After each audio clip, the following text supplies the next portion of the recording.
People often say betrayal comes from the place you least expect. I never believed that until the day everything I trusted collapsed. For 7 years, I cared for my sick wife, arranging every medication, every appointment, every hospital visit. That morning, she told me she was going to the hospital for another kidney check. 1 hour later, my phone rang. It was the bank. "Sir, your wife is here right now," the bank employee whispered. "And she's sitting with a man who looks exactly like you." In that moment, my world stopped. Hello everyone, welcome to this story. Before we continue, please take a second to like, subscribe, and tell me in the comments where you're watching from today. I love seeing how far these stories travel. A quick note, some elements are fictionalized for storytelling, and any resemblance to people or places is purely coincidental. The scent of honey-glazed chicken usually meant peace in my house, but today, the air felt thick with a chill I couldn't explain. I'm Mitchell Pierce, a 62-year-old former senior bridge inspector with a gaze that could find a hairline fracture in steel, stood at my kitchen counter, precisely at 5:15 p.m. The golden October light filtered through the window, illuminating the dust motes dancing over the butcher block.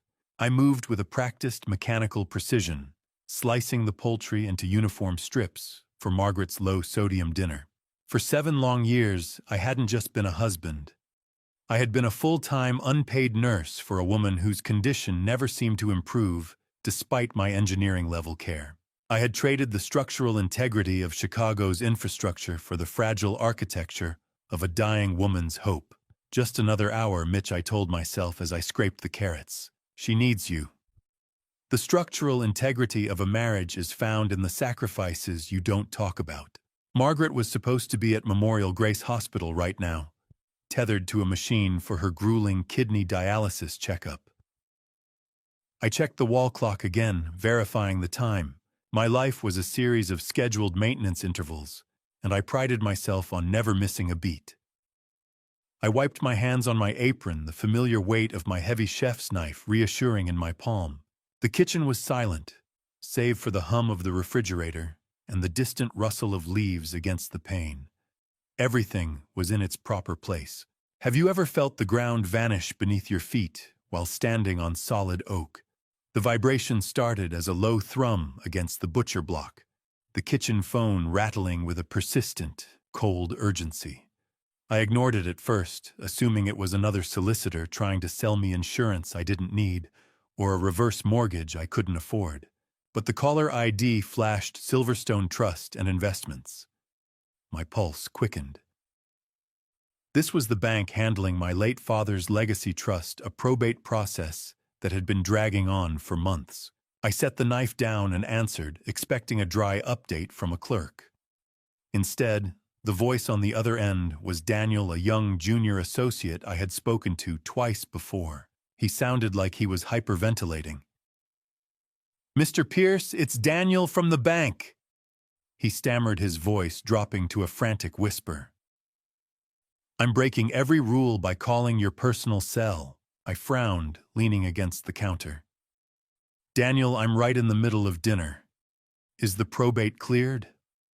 My mind was already calculating the bills this trust would cover. "Sir, I know what I'm seeing," Daniel whispered, and I could hear the sheer terror in his tone. "Your wife is here. Margaret is sitting in the VIP suite right now." I felt a sharp spike of irritation. "That's impossible, Daniel. She's at Memorial Grace for dialysis. I dropped her off myself." He didn't skip a beat. "Sir, I am looking through the glass. She is right here, and she is with you. Or at least she's with someone who has your face.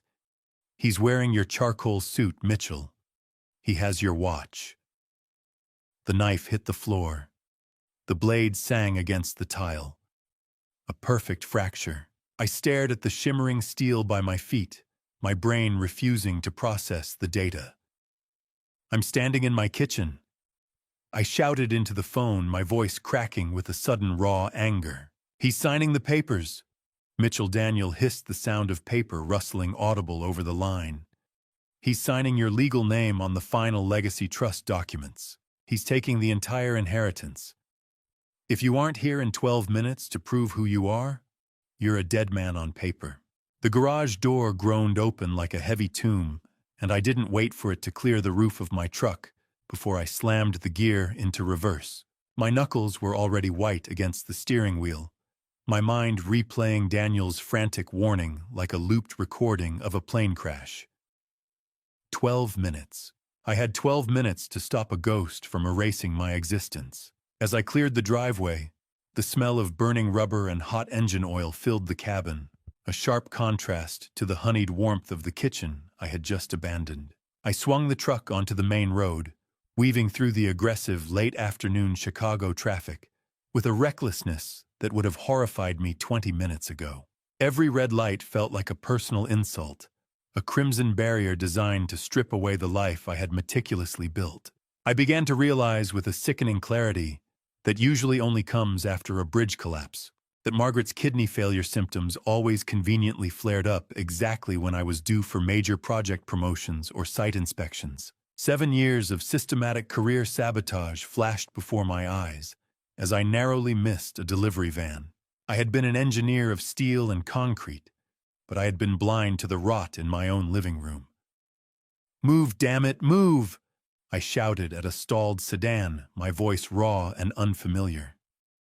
12 minutes. I can't lose 10 years in 12 minutes. I pushed the vehicle to its limit, the roar of the engine a cathartic release for the adrenaline coursing through my veins. Time wasn't a river anymore. It was a noose tightening around the neck of my father's legacy. As the skyline of the city blurred into a streak of glass and gray, my mind drifted back to the day I stood in the director's office at the DOT. I remembered the heavy weight of my resignation letter, the dry texture of the paper beneath my thumb. I was throwing away the best engineering mind in the state the director had told me, his eyes full of a pity I had mistaken for respect. "My wife's life is the only structure I care about fixing now," I had replied.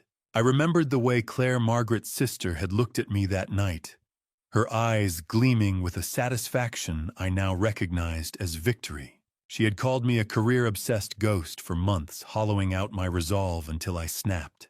I had walked away from a brilliant career because I believed my presence at home was the only thing keeping Margaret alive. Now I saw the truth through the windshield of a speeding truck. I hadn't been a savior. I had been a prisoner. The bitterness rose in my throat, acrid and hot. I had traded the skyline for a sick room, and all the while the woman I loved was likely preparing for the day someone would step into my charcoal suit and take the rest. Do you know what it's like to realize you've been the architect of your own prison for 7 years? I screeched into the parking lot of Silverstone Trust and Investments, the tires screaming as I bypassed the main entrance. My heart hammered against my ribs with such force it felt like it might crack a bone. I spotted it immediately. Margaret's dark green BMW X5 plate RVR 8394 parked crookedly near the VIP entrance. The glint of the setting sun off the paint was blinding. RVR 8394. "You weren't at Memorial Grace, were you?" I whispered the words, tasting like ash. I parked my truck 10 feet away and jumped out my boots, hitting the asphalt hard. As I ran past the BMW, I glanced through the rear window. There, tucked half under the driver's seat, was a professional-grade makeup kit peeking out from the shadows. Silicone adhesives and flesh-toned palettes spilled across the floor mat. The man inside wasn't just a look-alike. He was a carefully manufactured double. God, please let me be wrong. Just once, let me be wrong. But I knew the structural integrity of my life had failed. I saw Daniel standing at the side employee entrance, his face as pale as a sheet, frantically waving me toward the shadow of the corridor. The transition from the roar of Chicago traffic to the sterile, carpeted silence of the bank felt like entering a vacuum where the oxygen was being replaced by ice. Daniel, a sharp-featured bank employee in his late 20s, whose life I had saved during a bridge failure years ago, looked like he was witnessing a ghost. He grabbed my arm, his fingers digging into my jacket, with a strength born of pure adrenaline, and pulled me through the side employee entrance. The heavy security door clicked shut behind us, severing my connection to the world outside. I followed him through a maze of narrow, windowless back hallways, my boots thudding rhythmically against the expensive industrial carpet. Every step felt like I was descending deeper into a structural flaw I couldn't repair. Daniel was whispering as we walked, his eyes darting toward every security camera we passed. He explained that the bank's automated systems hadn't flagged the man in the suite. Everything looked perfect on paper. The only reason he had called my personal cell was because of a thank you note I had sent to the branch a month ago. I had embossed the corner with my unique engineering stamp, a small detail the imposter's sophisticated documents lacked. It was a hairline fracture in an otherwise seamless forgery. "He sounds like you, Mr. Pierce," Daniel murmured, his voice trembling as we bypassed a cluster of oblivious tellers. "He moves like you. He even has that slight hitch in his shoulder from your old injury. But the eyes are too hungry." "I'm right here, Daniel," I replied, my voice sounding hollow in the air-conditioned void. "I've been here for 62 years. Whoever is in that room is a phantom." I felt a cold sweat prickling my neck as we approached a heavy steel door marked Security Operations. Silence. The kind of silence that precedes a bridge collapse. The air in the back corridor smelled of ozone and stale coffee, a scent that will forever be linked to the death of my previous life. Daniel swiped his badge and punched a rapid-fire code into the keypad.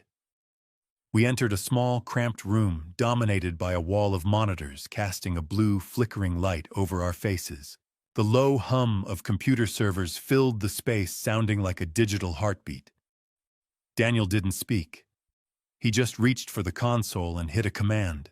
Monitor 4 flickered the grainy texture of the security feed, smoothing out to show the interior of conference room A.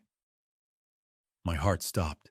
I watched in absolute paralyzed horror as my wife Margaret, the woman I had spent 7 years nursing, the woman I believed was currently tethered to a dialysis machine, sat tall and elegant in a leather chair. She wasn't pale. She wasn't shaking. She was glowing. She sat there laughing casually, drinking bottled water while chatting with a man who sat in the chair next to her. He wore my charcoal suit. He had my glasses perched on his nose. He even wore my father's gold wedding band. How many thousands of hours had I spent holding her hand while she pretended to be dying? The question tore through me like a jagged piece of shrapnel. "Look at her, Mitchell," Daniel said softly, his face illuminated by the harsh blue light of the screen. "Does she look like a woman who needs a kidney transplant to you?" I couldn't answer. I watched her reach over and affectionately stroke the imposter's hand, whispering something into his ear that made him throw his head back in a silent laugh. It was a gesture of effortless intimacy, a touch of genuine warmth she hadn't shown me in over a decade. I felt a cold, industrial rage beginning to crystallize in my chest, replacing the panic. I watched the monitor as the man with my face leaned in close to Margaret, and for the first time, I saw the true hunger Daniel had described. Not for her, but for the stack of legacy documents sitting between them. I didn't waste another second watching the phantom on the screen. I reached for my phone, my fingers moving with the cold, mechanical precision of a man structuralizing a counter-assault. My eyes remained locked on the graininess of Monitor 4, where the man wearing my face was currently laughing at a joke my wife had likely made a dozen times before. The rage was there, deep and industrial, but I forced it into the background. I needed a legal fortress, and I needed it now. I tapped the contact for Victor Hayes, a 60-year-old top-tier asset attorney, with a voice like gravel and a reputation for being a shark in a tailored suit, and he picked up the call on the first ring. "Victor, they're in the room right now," I said, my voice coming out as a controlled rasp. "They're signing away 30 years of my life. I need an immediate lockdown on the legacy trust." Victor didn't ask for a preamble. He knew my father's estate inside out. He had been the one to help my father set up the trust with a poison pill clause that required my specific physical authorization for any transfer over a million A clause only I can deactivate if I act before the notary's seal is dry. I'm already on it, Mitchell Victor growled. I'm drafting the emergency injunction as we speak. Don't confront them yet. If you storm that room, they'll pivot to a backup plan. Let the law be your hammer. I paced the small security room, the smell of ionized air and electric tension thick enough to taste. Daniel sat at the console, his face pale under the glare of the fluorescent security lights, reflecting off my sweat-beaded forehead. I watched the imposter lean over a document, his hand moving with a fluidity that mocked my own. A bridge doesn't fall all at once. It screams through the rivets first. My life was screaming, and I was the only one listening. I hung up with Victor and immediately initiated a second call. Samuel Torres, a 35-year-old private investigator with a genius-level intellect for digital forensics and a permanent 5 o'clock shadow, spoke with the frantic energy of a man who lived on caffeine and data. Samuel, find out where the digital ghost of my identity lives, I commanded. I want every password, every login, and every remote access point Claire or Margaret has touched in the last year. Samuel's keyboard clattered like a hailstone on a tin roof in the background. If that notary hits submit on the digital terminal before I can flag the transaction, Mitchell, we're chasing smoke across the Atlantic, he warned. They'll have that money moved through 3 offshore layers in the time it takes you to blink. I could feel the frantic tapping of my fingers on the edge of the security console, a rhythmic manifestation of the clock winding down. Tick. Tick. The legacy was bleeding. I looked back at the monitor. Margaret was glowing, her face devoid of the sickly pallor I had tended to for 7 years. It was a masterpiece of deception. Just as I was about to signal Daniel to get me closer to the terminal, my phone buzzed with an incoming text from Victor. I swiped it open, my heart hammering. Mitchell. I've hit a snag, Victor said as I brought the phone back to my ear. Mitchell, the injunction will only hold if you can provide your engineering seal at the bank's terminal, Victor said. Your father embedded a failsafe. Any transfer over $5 million requires not just biometrics, but your DOT engineering seal with your unique inspector ID. Ryan can fake your fingerprint with silicon, but he can't fake 30 years of certification. I felt the cold steel seal in my pocket. He doesn't have it. Then get there before he finds a way to bypass it. It turned the legal battle into a race against the clock, a sprint toward a terminal that was less than 100 yards away, yet seemingly on another planet. I felt the cold realization settle in. Victor's voice then dropped to a low, dangerous whisper that chilled the sweat on my neck. I've sent the draft, Mitchell, but I found something in the ledger you didn't tell me about, something that makes no sense. I snatched the warm pages from the printer, the ink still fresh enough to smudge, but the numbers were already etched into my mind like a death sentence.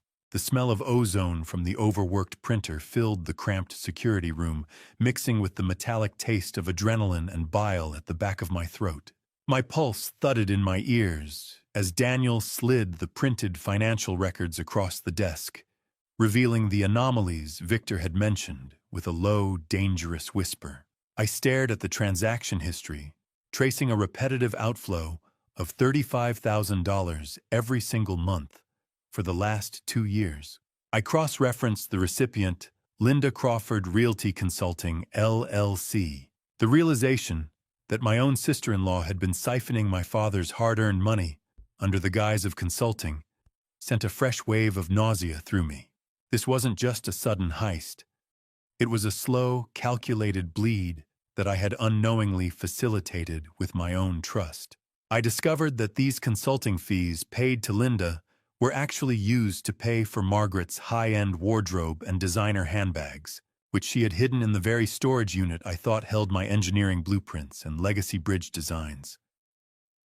35,000, I muttered, my fingers trembling against the grit of the paper.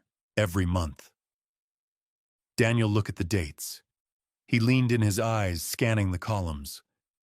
They coincide exactly with your wife's dialysis treatment, sir. Each time I had sat in those sterile waiting rooms praying for a miracle, they were celebrating a successful withdrawal. Have you ever looked at a bank statement and realized you were paying for the rope someone was using to hang you? The steady, rhythmic blinking of the server lights felt like a countdown I couldn't stop.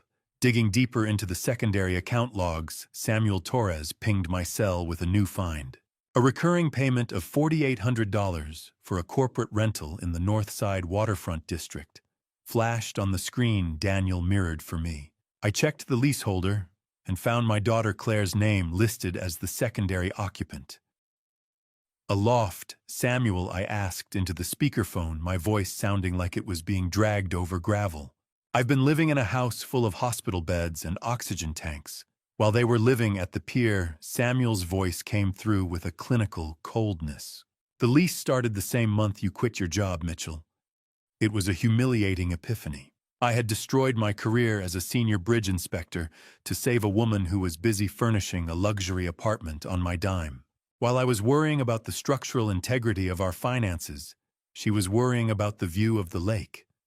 Every cent was a stab in the back. Every decimal point was a lie. The air in the room felt thin, the electric tension mounting, as I realized the scale of the architecture of this betrayal. I had been the architect of my own prison, designing a life of sacrifice while they built a world of excess.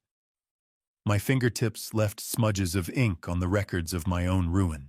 I flipped to the penultimate page, searching for the source of the man sitting in the VIP suite with my face. I found it. A line item for special effects artistry, a $12,000 payment to a theatrical makeup studio. It confirmed my worst fear: the imposter's transformation was professionally commissioned and paid for by my own household account. I had literally funded the creation of the man who was currently stealing my soul. The irony was a jagged blade in my chest. I felt my shattered trust turning into a focused, icy vengeance. I wasn't just a victim anymore. I was an engineer looking at a faulty design, and I knew exactly where to apply the pressure to make it all come down. My eyes locked onto the final line of the report, a one-way wire transfer to an account in Belize, scheduled for midnight tonight. I leaned so close to the monitor that the pixels blurred into a jagged mosaic of the man who had stolen my face.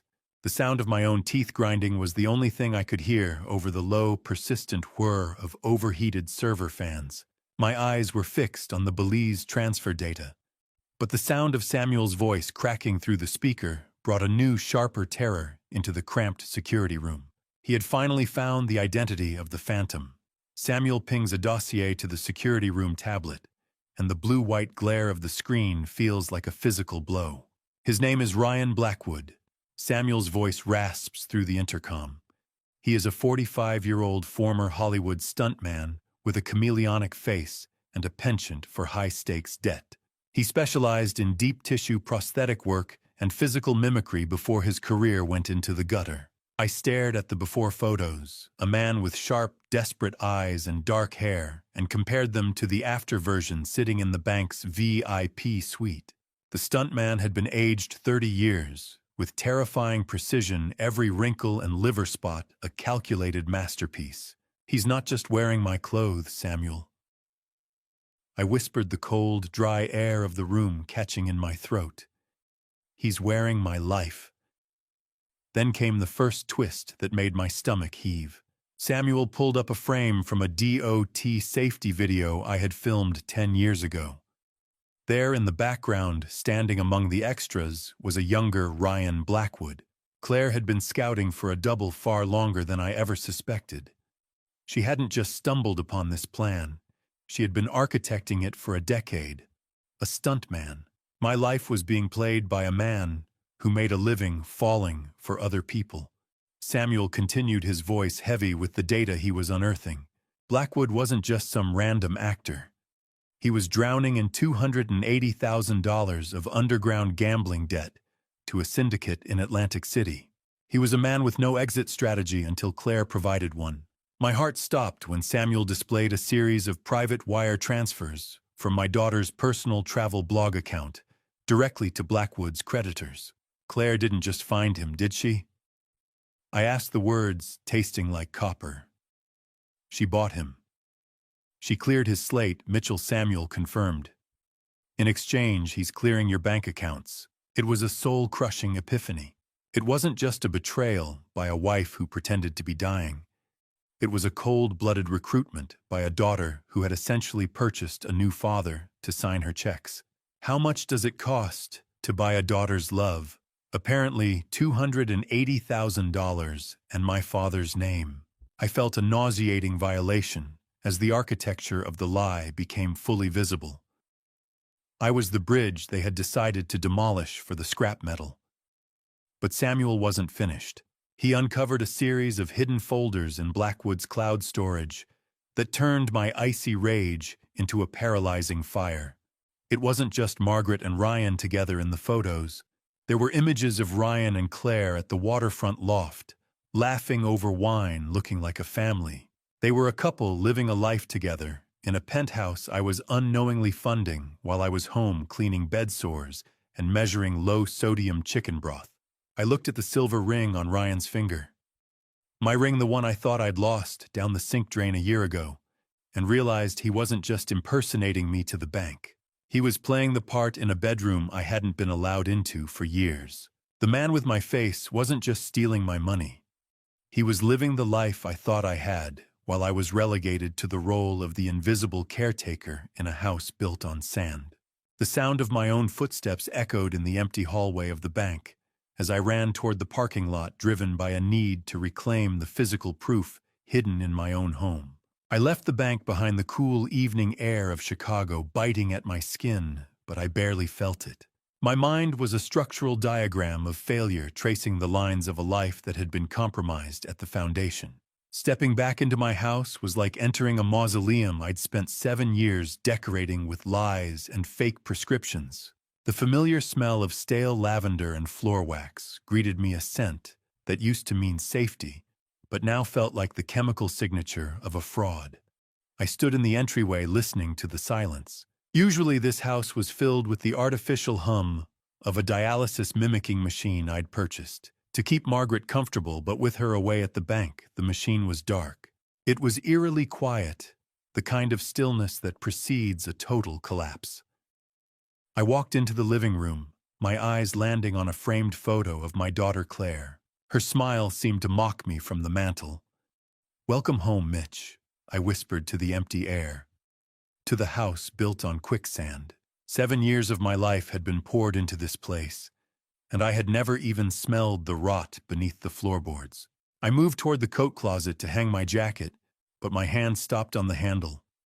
Something was out of alignment. I pulled the door open and shoved aside the heavy winter coats. There, tucked into the far corner, sat a set of expensive hard-shell luggage I didn't recognize. I unzipped the smallest one. It wasn't packed with medical supplies or spare catheters for a hospital stay. It was filled with vibrant summer dresses, silk sarongs, and high SPF sunblock. They were prepared for a tropical climate, not a renal ward. Memory is a bridge with rusted rivets. Once you see the first crack, the whole structure begins to scream. A framed wedding invitation on the hallway wall caught the late afternoon light, triggering a visceral memory of Claire's wedding 5 years ago. I remembered sitting in the darkened master bedroom on that sweltering July day, holding Margaret's hand through what she claimed was a chronic flare-up of her kidney pain. "You should go, Mitch," she had groaned, her face twisted in a performance I'd found heroic at the time. Don't let my kidneys ruin her big day. I'd refused to leave her side, believing my devotion was the only thing holding her together. I sat in the dark for 6 hours, while Claire's social media feed showed a lavish ceremony at a lakeside estate, a party I wasn't invited to. I realized now that Margaret's illness that day wasn't a tragedy. It was a tactical maneuver. She stayed home to keep me away from the guests who might have recognized Ryan Blackwood standing among the bridal party. I wasn't being a hero. I was being a jailer for my own replacement. The humiliation tasted like copper in my mouth. I turned toward the hallway closet and pulled the cord for the attic stairs. They unfolded like old bones, the wooden joints groaning under the strain. The attic stairs groaned. A warning from a house that didn't want its secrets found. I climbed into the unventilated space, the heavy dry heat pressing against my chest. I swept my flashlight across the dusty rafters until I found a rolled-up set of architectural blueprints for the house. I spread them out on an old trunk. They were my original designs, but they had been modified in Claire's unmistakable sharp handwriting. She had highlighted specific sections of the floor plan, labeled as dead zones areas, where she knew the acoustics of the house would prevent me from hearing conversations or where sightlines were obscured. She had mapped my own home against me. My flashlight beam hit a dust-covered briefcase in the far corner, hidden behind a stack of holiday decorations. Inside, Claire's old laptop sat nestled in foam, still plugged into a secret outlet installed behind the junction box. Its power light was blinking with a rhythmic green heartbeat in the dark, waiting for me to find the digital legacy of my own ruin. The screen flickered to life, its cold blue glow illuminating the dust motes and the deep weathered cracks in my hands, like a topographical map of a wasted life. I sat on the dusty attic floor, the dry, suffocating heat of the insulation pressing in on me from all sides. My breath hitched as the login screen appeared, a blank field demanding a key I shouldn't have possessed. I tried the most obvious combination, a sequence of 4 digits that felt like a mockery of my own existence. 0514, my own birthday. She used the day I was born to bury me. The desktop appeared cluttered with innocent-looking folders for travel photos and blog drafts, but my eyes were drawn to a hidden partition disguised as a travel archive. I navigated the directory with the frantic clicking of the trackpad, my pulse thudding in my throat. Inside, I found a folder named Operation Legacy. It was structured with the same engineering precision I once used to design state bridges, but this time the goal was to collapse a man's future. I discovered that Claire had a remote access app installed on my own phone for years. A digital tether that allowed her to delete bank alerts, freeze notifications, and erase hospital confirmation emails before they ever blinked on my screen. I was a senior inspector who could spot a hairline fracture in a steel girder from 50 yards away, yet I had been blind to the parasite living in my own pocket. "This isn't just a folder," I whispered into the stifling darkness. "It's a demolition plan." My fingers moved of their own accord, scrolling through a document that outlined a 7-phase conspiracy. Phase 1 was titled The Sick Bed Constraint.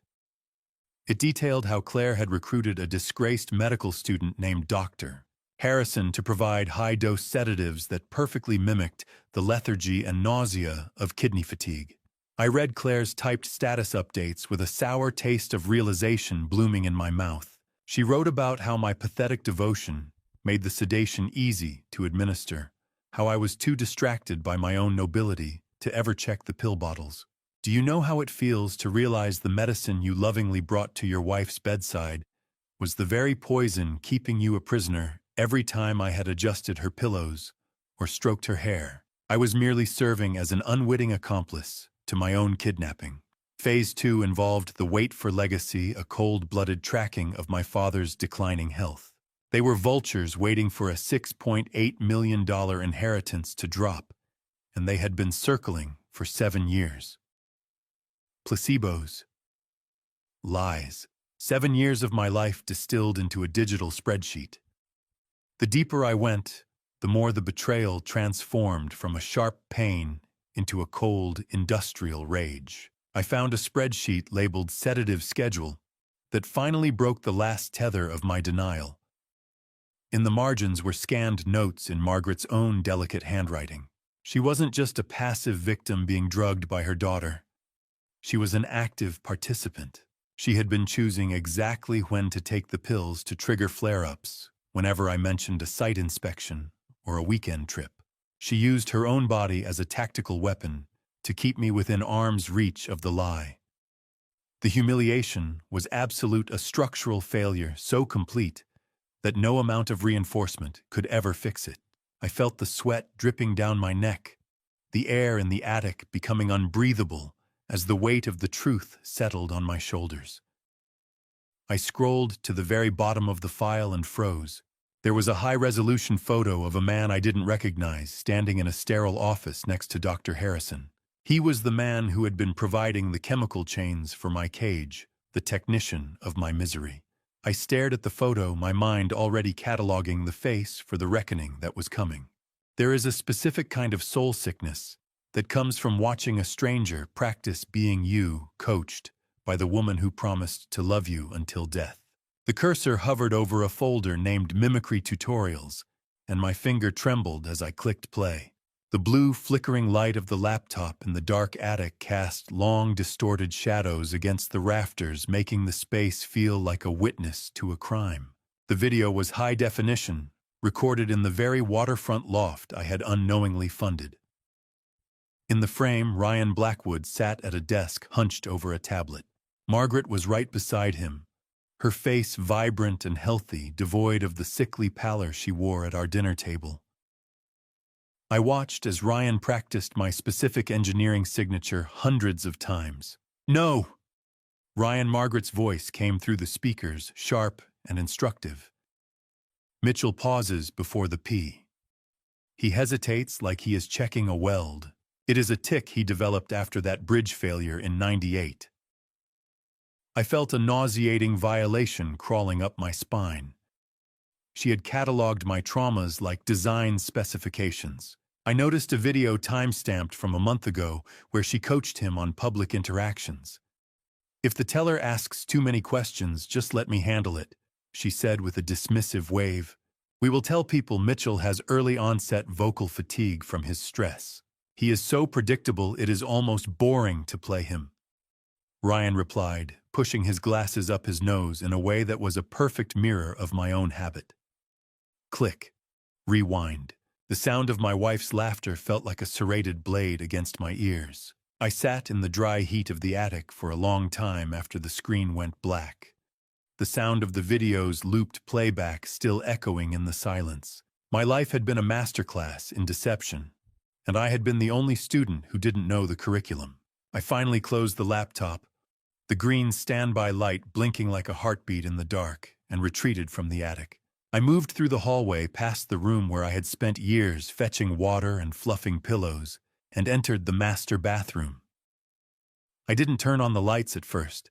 I let the moonlight spill in through the frosted window, illuminating the sharp, synthetic smell of Margaret's expensive perfumes that still lingered in the air. I stood before the cold, smooth surface of the bathroom mirror and finally flipped the switch. I looked at the man in the glass. For 7 years, I had allowed myself to become the caregiver, the worried husband, the man with the caregiver's slouch. Have you ever looked in a mirror and realized you've been a ghost in your own hallway? I began to consciously strip away that identity. I straightened my shoulders with the rigid discipline of a bridge inspector, assessing a primary load-bearing member. I cleared the exhaustion from my eyes, replacing it with the cold, industrial gaze that used to make junior engineers tremble. "You practiced the shell, Margaret." I whispered to her reflection in my mind. "You didn't account for the foundation. You can mimic the hitch in my shoulder, but you can't mimic the iron." I realized that while they had stolen my clothes and my ring, they had never possessed my iron-willed integrity. I am Mitchell Pierce, and tomorrow I am bringing this whole bridge down. As I reached up to splash cold water on my face, a glint caught the light. On the monitor earlier, Ryan had been wearing a specific watch. It wasn't a replica. It was my actual DOT commemorative watch, the one with the engraved steel casing I thought I had lost in a hospital cafeteria 3 years ago. She hadn't just replaced me. She had been harvesting my life piece by piece for years. I gripped the edge of the porcelain sink until my knuckles turned white, the weak man vanishing as a cold industrial rage took his place. The headlights of my truck sliced through the thick Chicago fog, a twin beam of truth, cutting toward the woman who had helped gut my life for $35,000 a month. My knuckles were still white on the steering wheel, the engine's growl vibrating through my chest as I pulled into the gated entrance of the Gold Coast.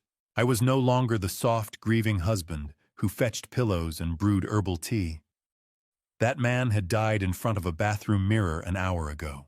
I was an inspector now looking for the stress points in a crooked bridge. I arrived at Linda Crawford's luxury condo at exactly 11 p.m.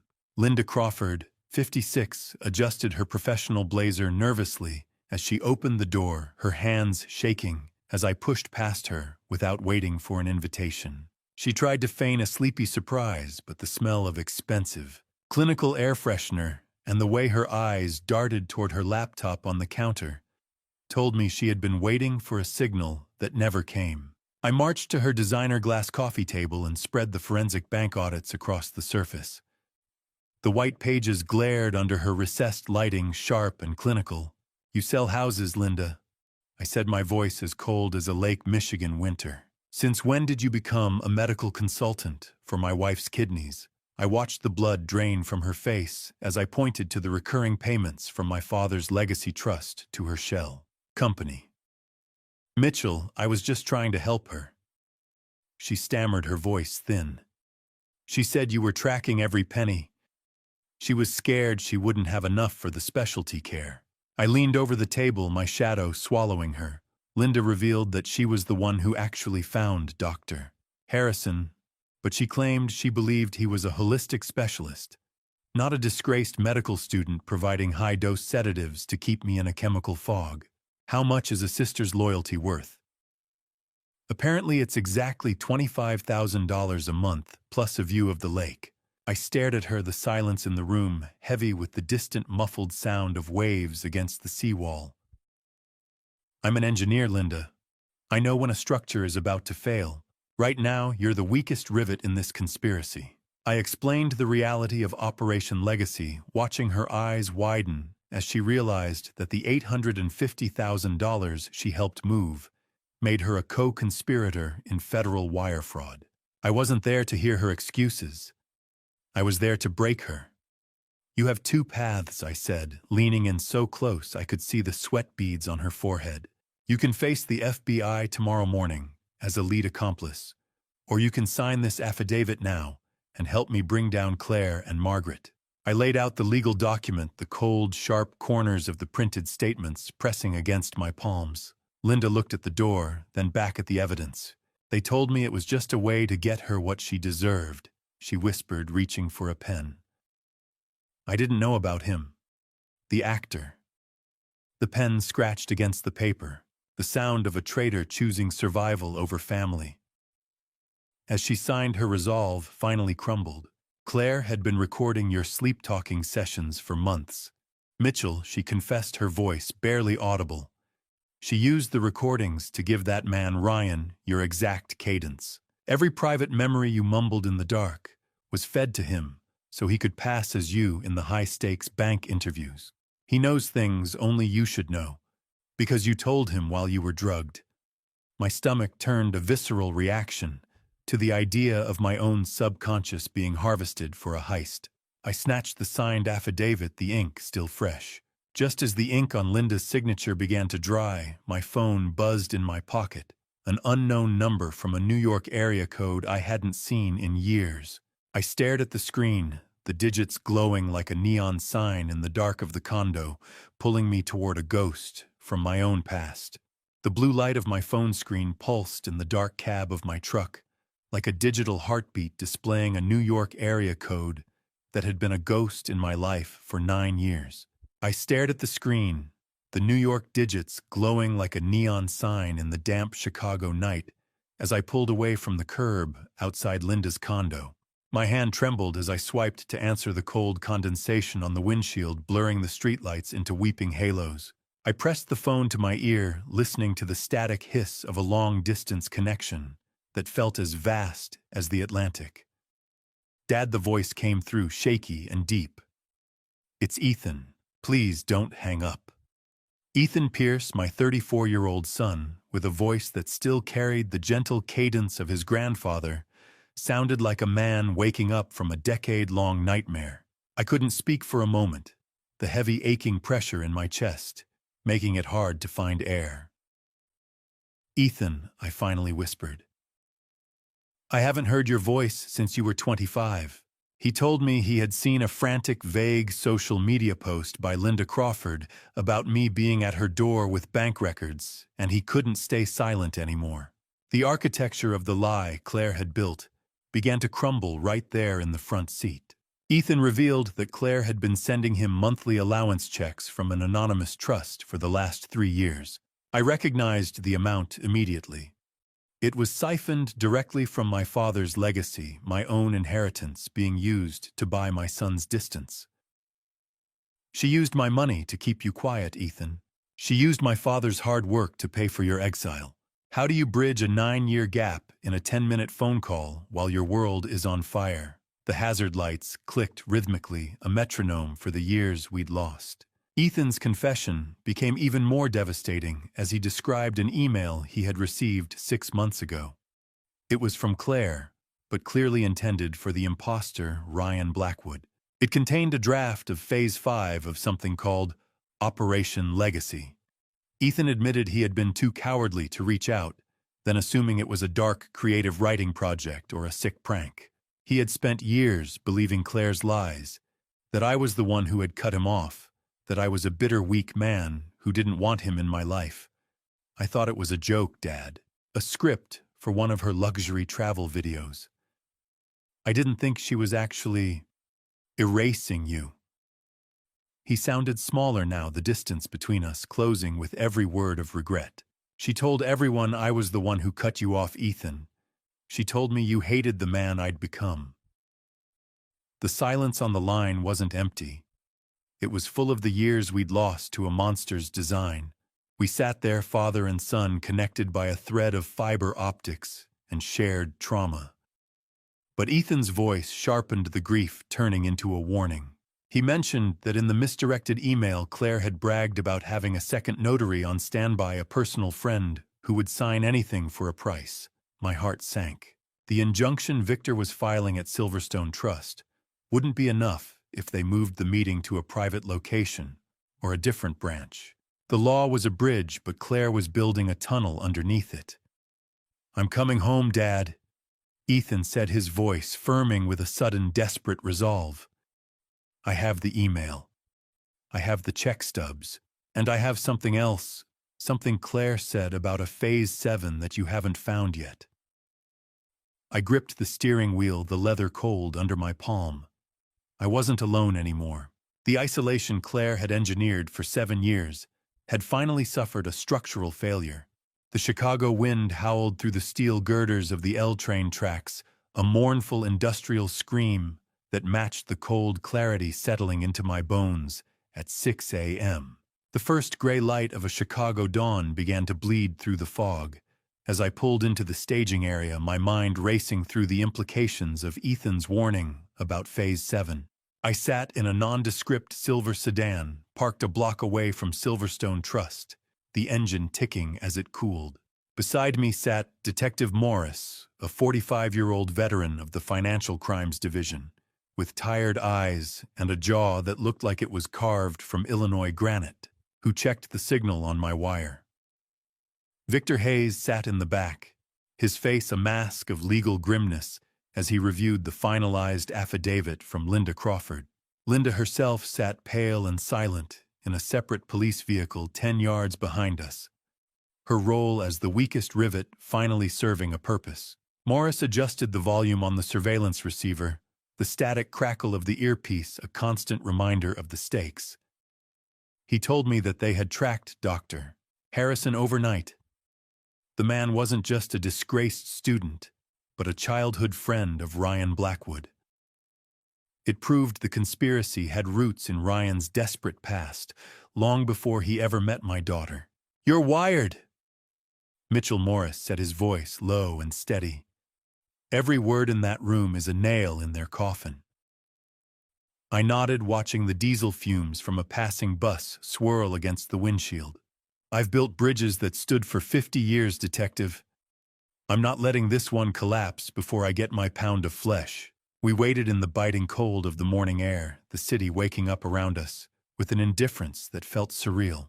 Have you ever stood in the shadows and watched a ghost steal your morning coffee, your suit, and your wife's loyalty all at once?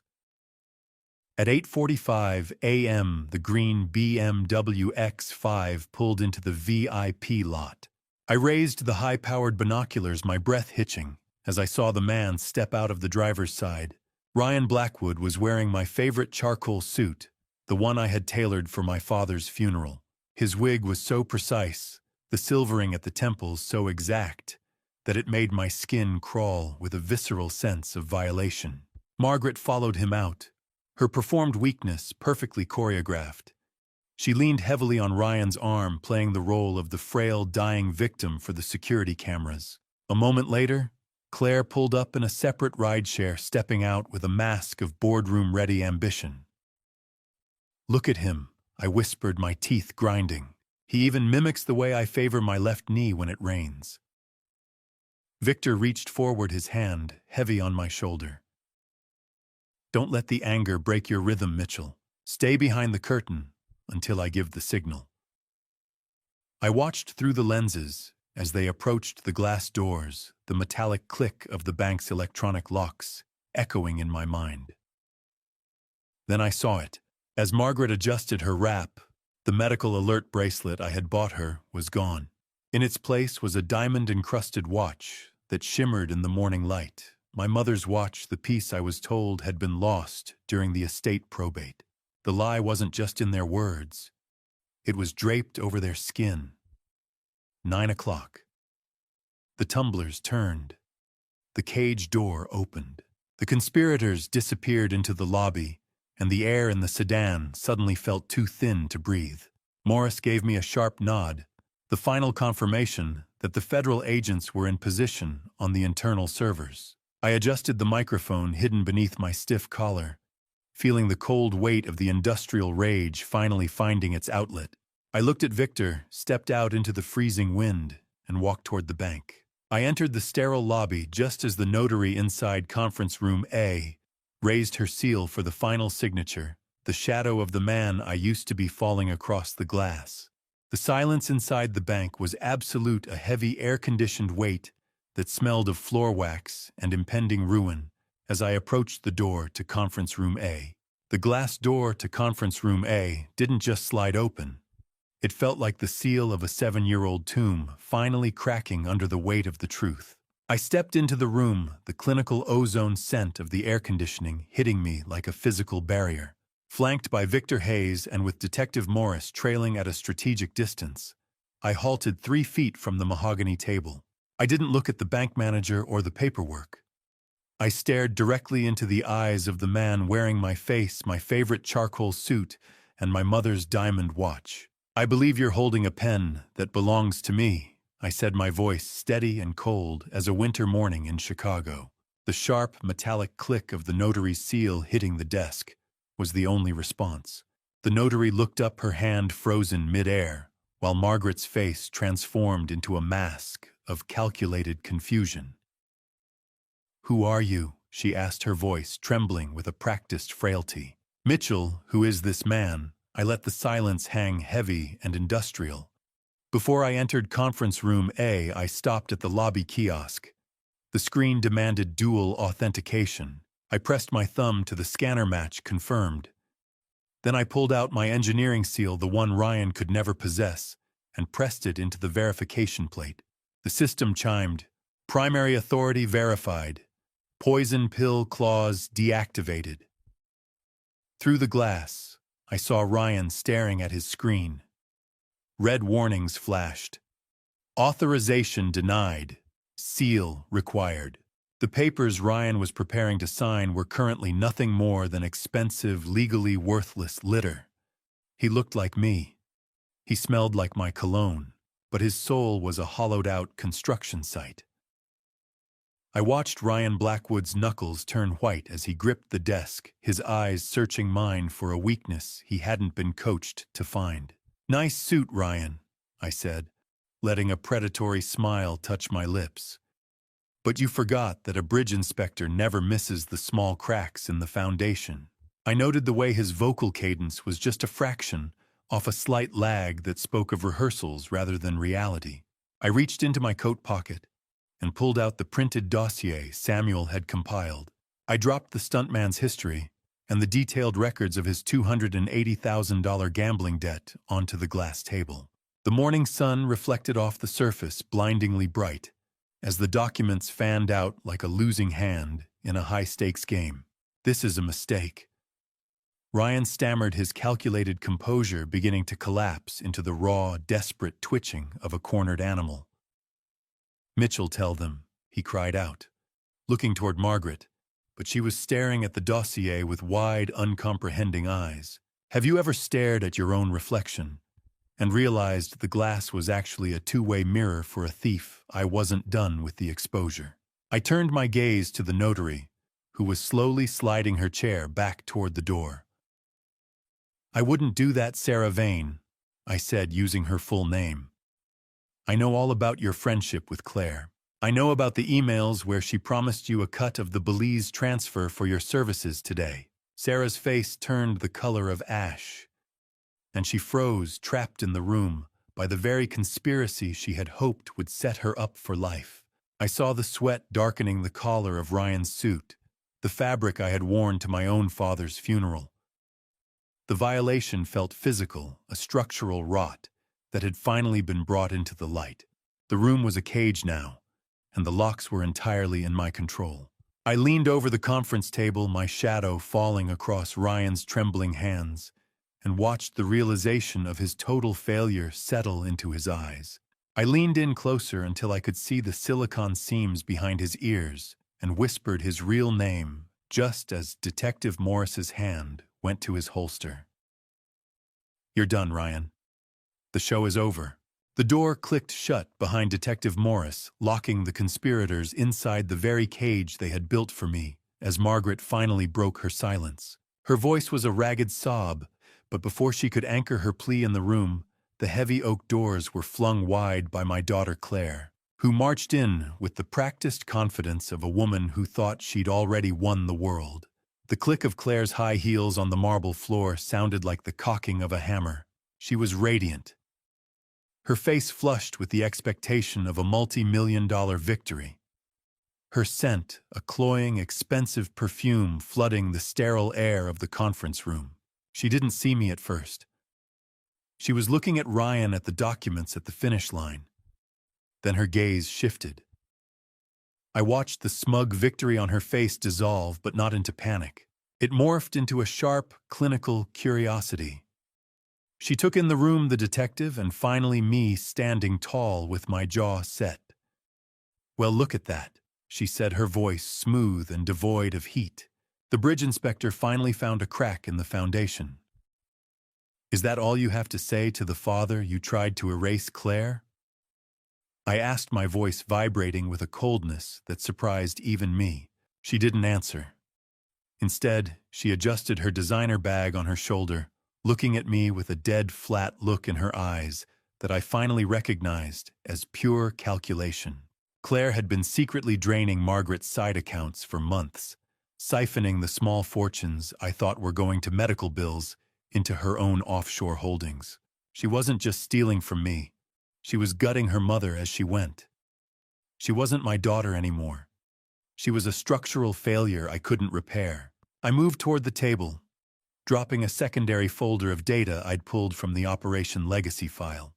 "Margaret," I said, looking at my wife as she huddled in her chair, "you might want to see the itinerary for Phase 6. I watched Margaret's eyes scan the page, a single one-way ticket to Belize in Claire's name. There was no second ticket. Claire had intended to let Margaret take the full legal fall for the identity theft, while she vanished with the bulk of the $6.8 million. Margaret looked up at Claire, her face a mask of shattered disbelief. "Claire, you weren't going to leave me." Claire finally laughed, a hollow, terrifying sound that rattled the pens on the table. "Mom was always a better actress than a thinker," she said, showing a chilling intellectual contempt. She actually believed the stuntman loved her. She actually believed she was the one in charge. Have you ever looked into your own child's eyes and seen nothing but a calculation, I felt a hollow ache where my heart used to be. "You're a monster, Claire," I whispered. "A perfect engineered monster." She shrugged as if I'd complimented the cut of her blazer. "I preferred to think of myself as an opportunist," she replied. "Both of you were obsolete assets. You were just waiting to be liquidated." The room fell into a suffocating silence as the gravity of her betrayal settled over Margaret like a shroud. Detective Morris stepped forward, the sharp metallic snap of the handcuffs echoing through the room. Claire didn't struggle. She didn't cry. She simply stood there. As her wrists were bound, her composure as rigid as the steel I used to inspect. As they began to lead her out, she paused beside me. She leaned in, her cloying perfume thick in my nostrils, and whispered so only I could hear. "I never hated you, Mitchell. I just found your nobility to be a profitable weakness I couldn't resist exploiting."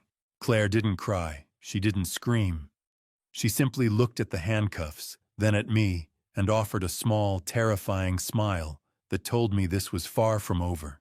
I stood in the wreckage of my family watching them lead my daughter away, realizing that the bridge I had spent 30 years protecting had never even been there. The walk back to my truck felt like a journey through a wasteland where the rubble was made of my own memories, and the front door of my house looked like the entrance to a crime scene I'd been living in for 7 years. I stood on the porch of the Elmwood residence, my keys heavy in my hand. Ethan stood beside me, his presence a quiet, steady anchor in a world that had lost its gravity. I unlocked the door and stepped inside, greeted by the familiar scent of expensive floor wax and the clinical tang of medical supplies. It used to smell like duty and devotion. Now it just smelled like the bottom of a grave. I walked through the main hallway, seeing the ghost of the man who used to meticulously organize Margaret's fake treatments. Every corner of this house was a witness to my humiliation. "It's so quiet," Dad Ethan whispered, his voice echoing in the hollow space. "It's like the house itself was holding its breath while they lied to you." "It's not quiet, Ethan," I replied, my voice sounding flat and tired. "It's empty.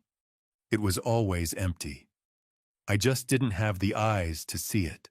Underneath the mattress of the very bed where I had spent years fluffing pillows, I found a hidden journal. It wasn't a diary of pain. It was a ledger of mockery. Margaret had been rating my caretaking performance, scribbling biting notes about how easy it was to manipulate my salt intake obsessions while she was secretly ordering lobster to the waterfront loft. I felt a profound, hollow exhaustion as I realized my life's work had been her private comedy. Crash.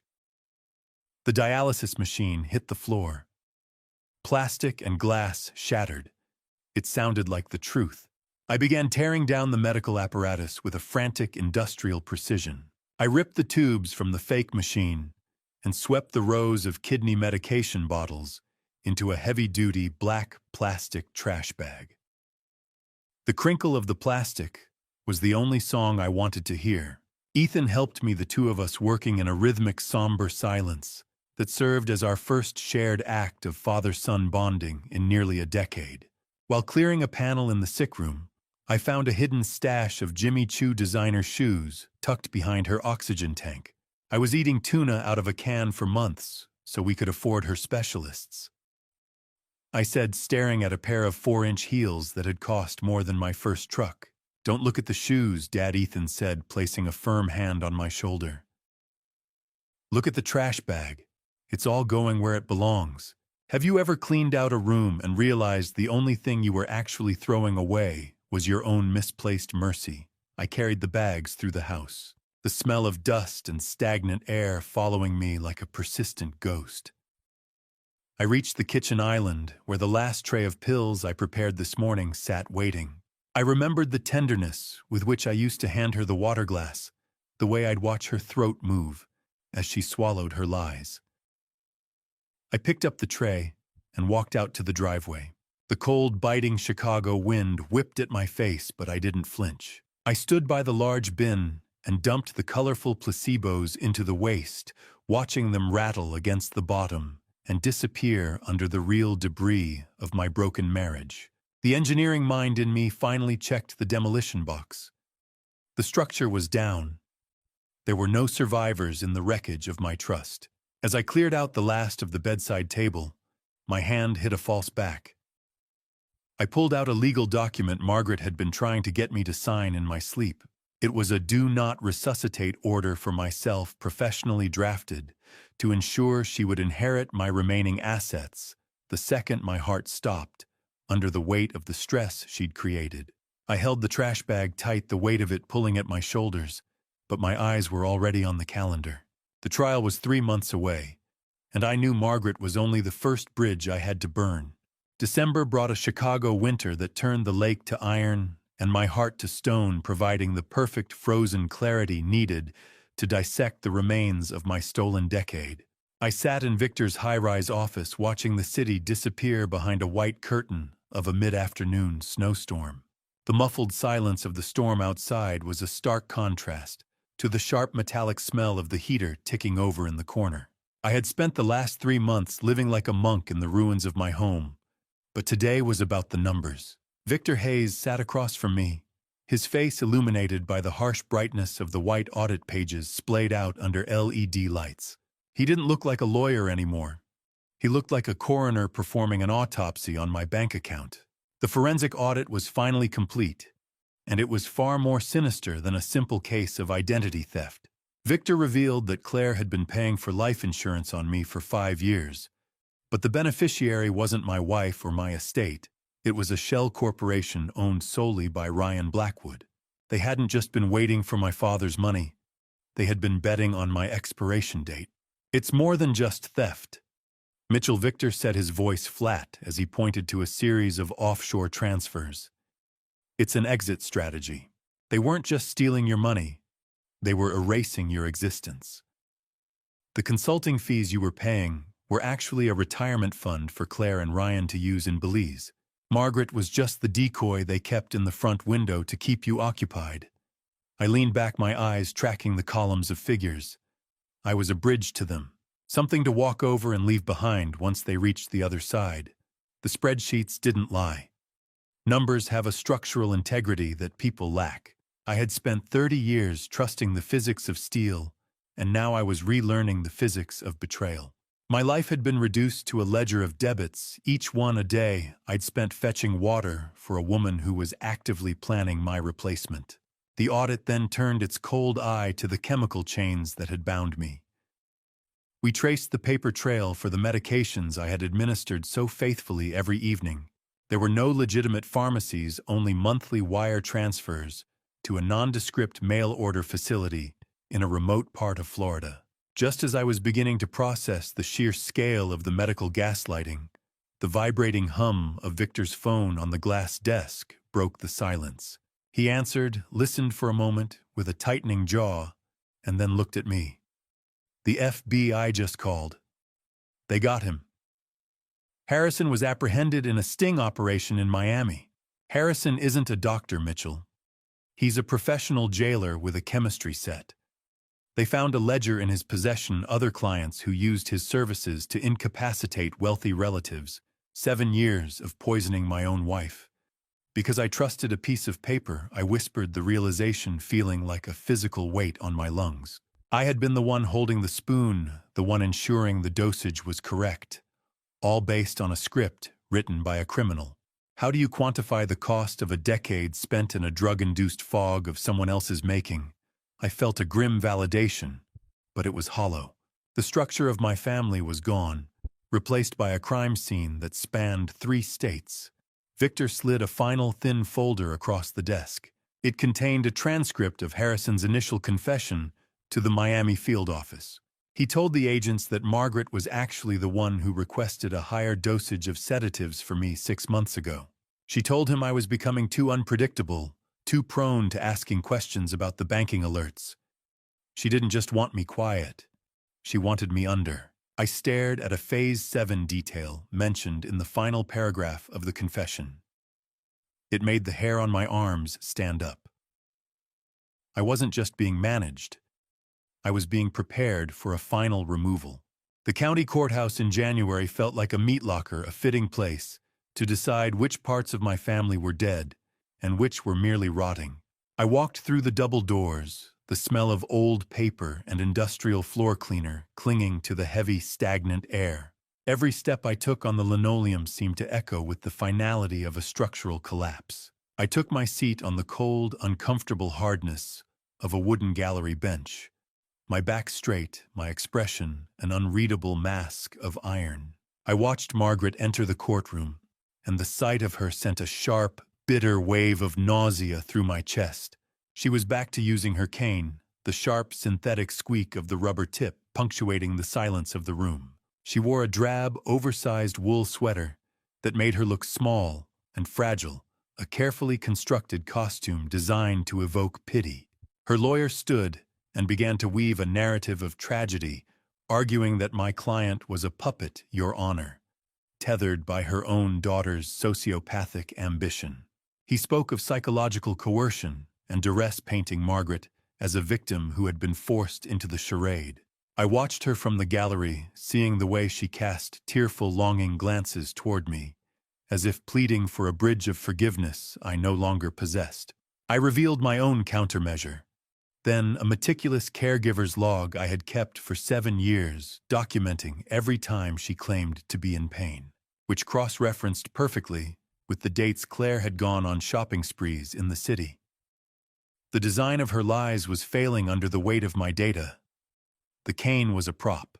The tears were a special effect. I was done being the audience. I was called to the witness stand, and I felt the eyes of the room press against me like a load-bearing wall. Judge Sterling, a man with a face like a worn-out gavel, and eyes that had seen every trick in the book, peered over his spectacles at me. I didn't look at Margaret as I gave my statement. I spoke with the rigid steel of an inspector, recounting the signature practice videos and the sedative schedule we had recovered from the laptop. I refused to provide the character testimony her defense so desperately needed to reduce her charges. In my professional life, a bridge doesn't fall because of one bad rivet. It falls because the design was corrupt. From the start, I told the court, my voice calm and absolute. She wasn't coerced. She was the one holding the stopwatch. How do you offer mercy to the person who spent 7 years measuring the depth of your grave? I felt the last cable of our marriage snap in that open court, the tension finally leaving my shoulders as I spoke the truth. The defense attorney tried to rattle me, suggesting I was a bitter man looking for vengeance. But I simply looked at him with the same detachment I used for a hairline fracture in a steel girder. You don't get angry at a broken bridge. You just dismantle it so it doesn't hurt anyone else. The judge leaned back, the heavy, rhythmic thud of his gavel silencing the room as he prepared to deliver his ruling. He revealed that Harrison's confession included a recording of Margaret laughing while she practiced her hospital cough for a bank interview, a piece of evidence that destroyed the duress defense instantly. I watched the color drain from Margaret's face, her fragile mask finally shattering. The judge hammered his gavel, the sound echoing like a structural snap, and looked at Margaret with a coldness that matched the Chicago wind outside. Motion denied. Trial set for February 10th. I stood up and walked out of the courtroom, not looking back, the sound of the Chicago wind howling against the glass as I prepared for the final demolition. 3 weeks later, Margaret suffered a massive stroke in her cell. She died before the ambulance arrived. Her last words were about the girl. I didn't attend the funeral. Ethan went alone, returning with a sealed envelope, Margaret's letter written months before, in case something happens. I buried her ashes beside my father, not out of love, but obligation. The woman I'd married died 7 years ago. This was just paperwork. The February sun was a pale, heatless disk, casting long, skeletal shadows across the courthouse steps as the trial that would officially dismantle my family began. I took my seat in the front row of Federal Courtroom 4B, the air inside smelling of floor wax and old wood, a scent that felt like the atmosphere of a sanctuary and a tomb combined.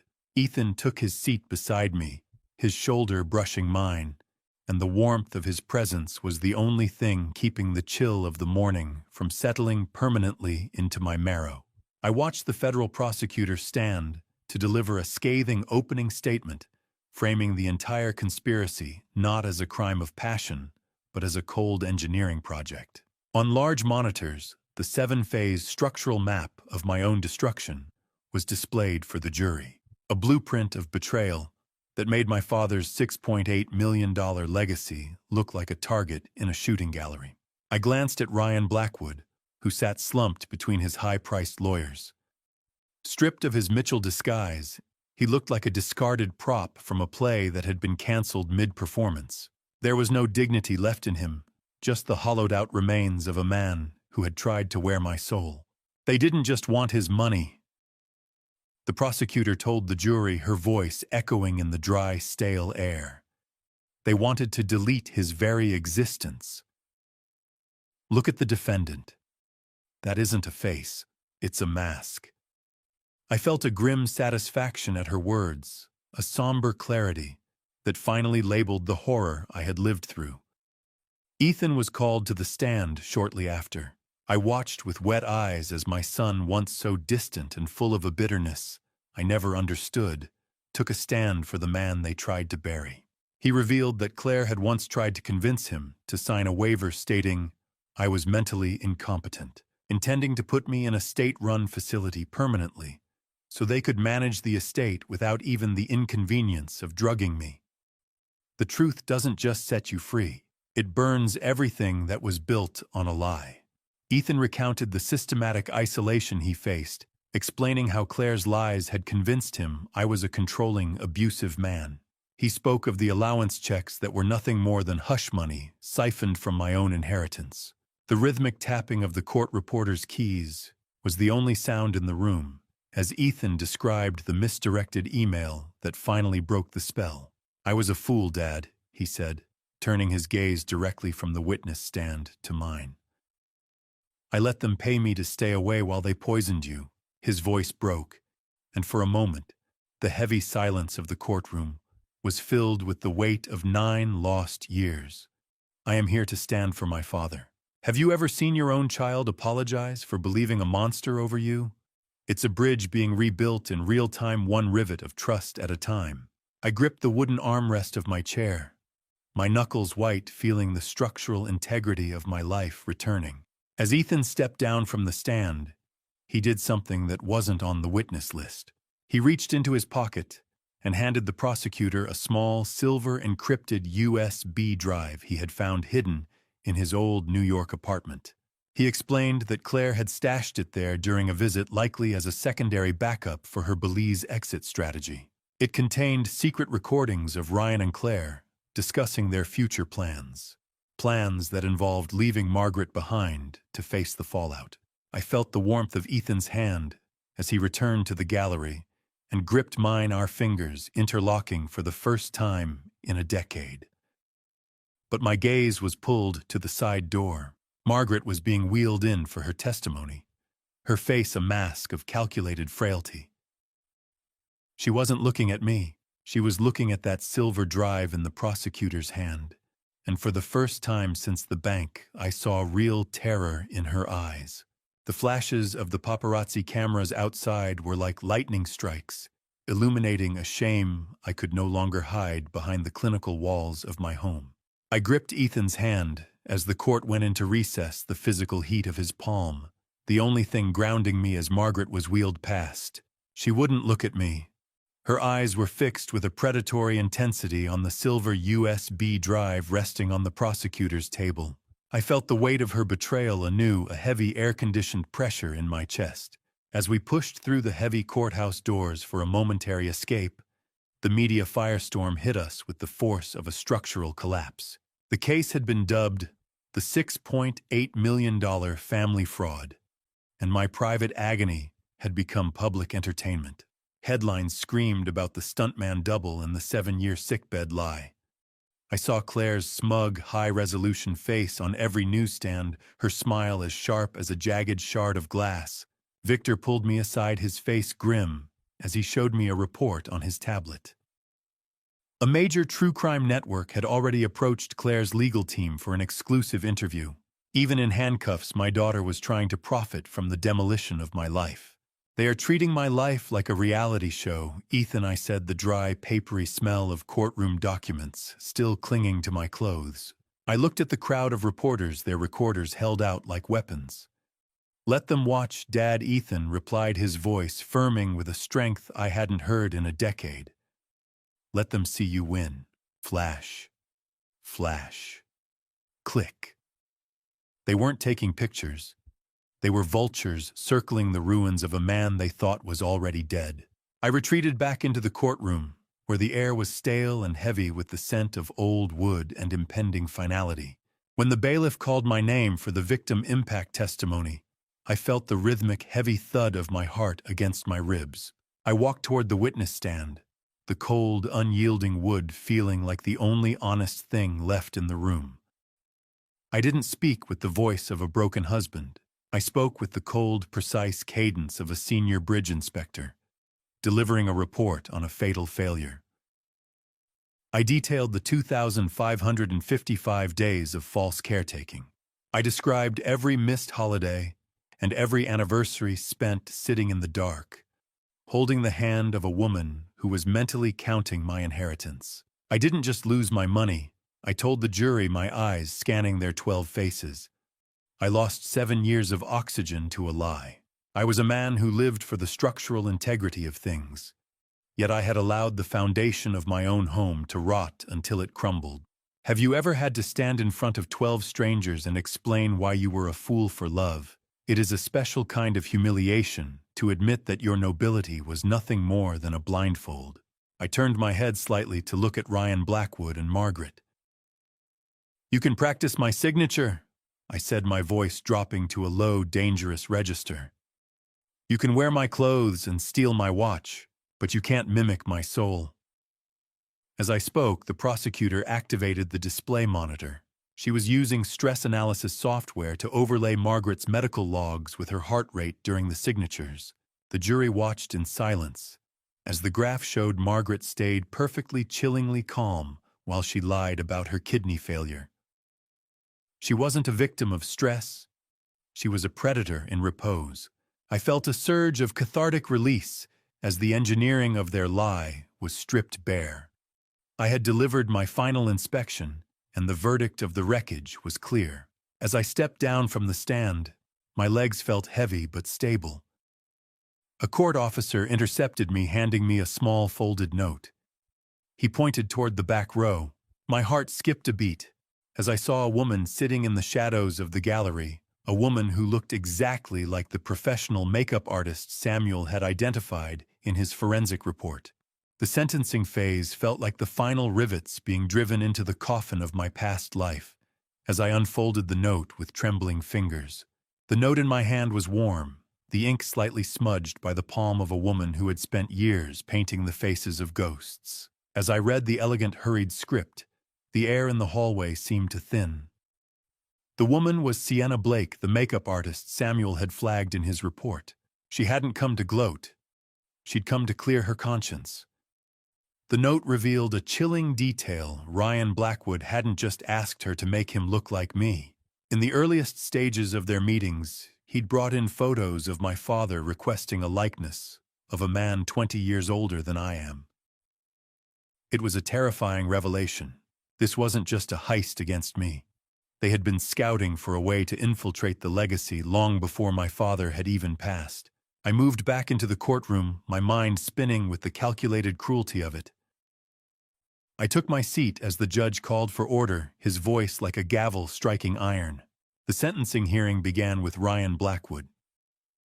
He sat there without the silicone masks or the tailored charcoal suit, just a man in a jumpsuit who had worn my life like a rented tuxedo. I watched as the judge meticulously dismantled Ryan's plea for leniency. He didn't care about the gambling debts or the stuntman's desperation. The judge labeled him a professional predator of the soul and sentenced him to 12 years in federal prison.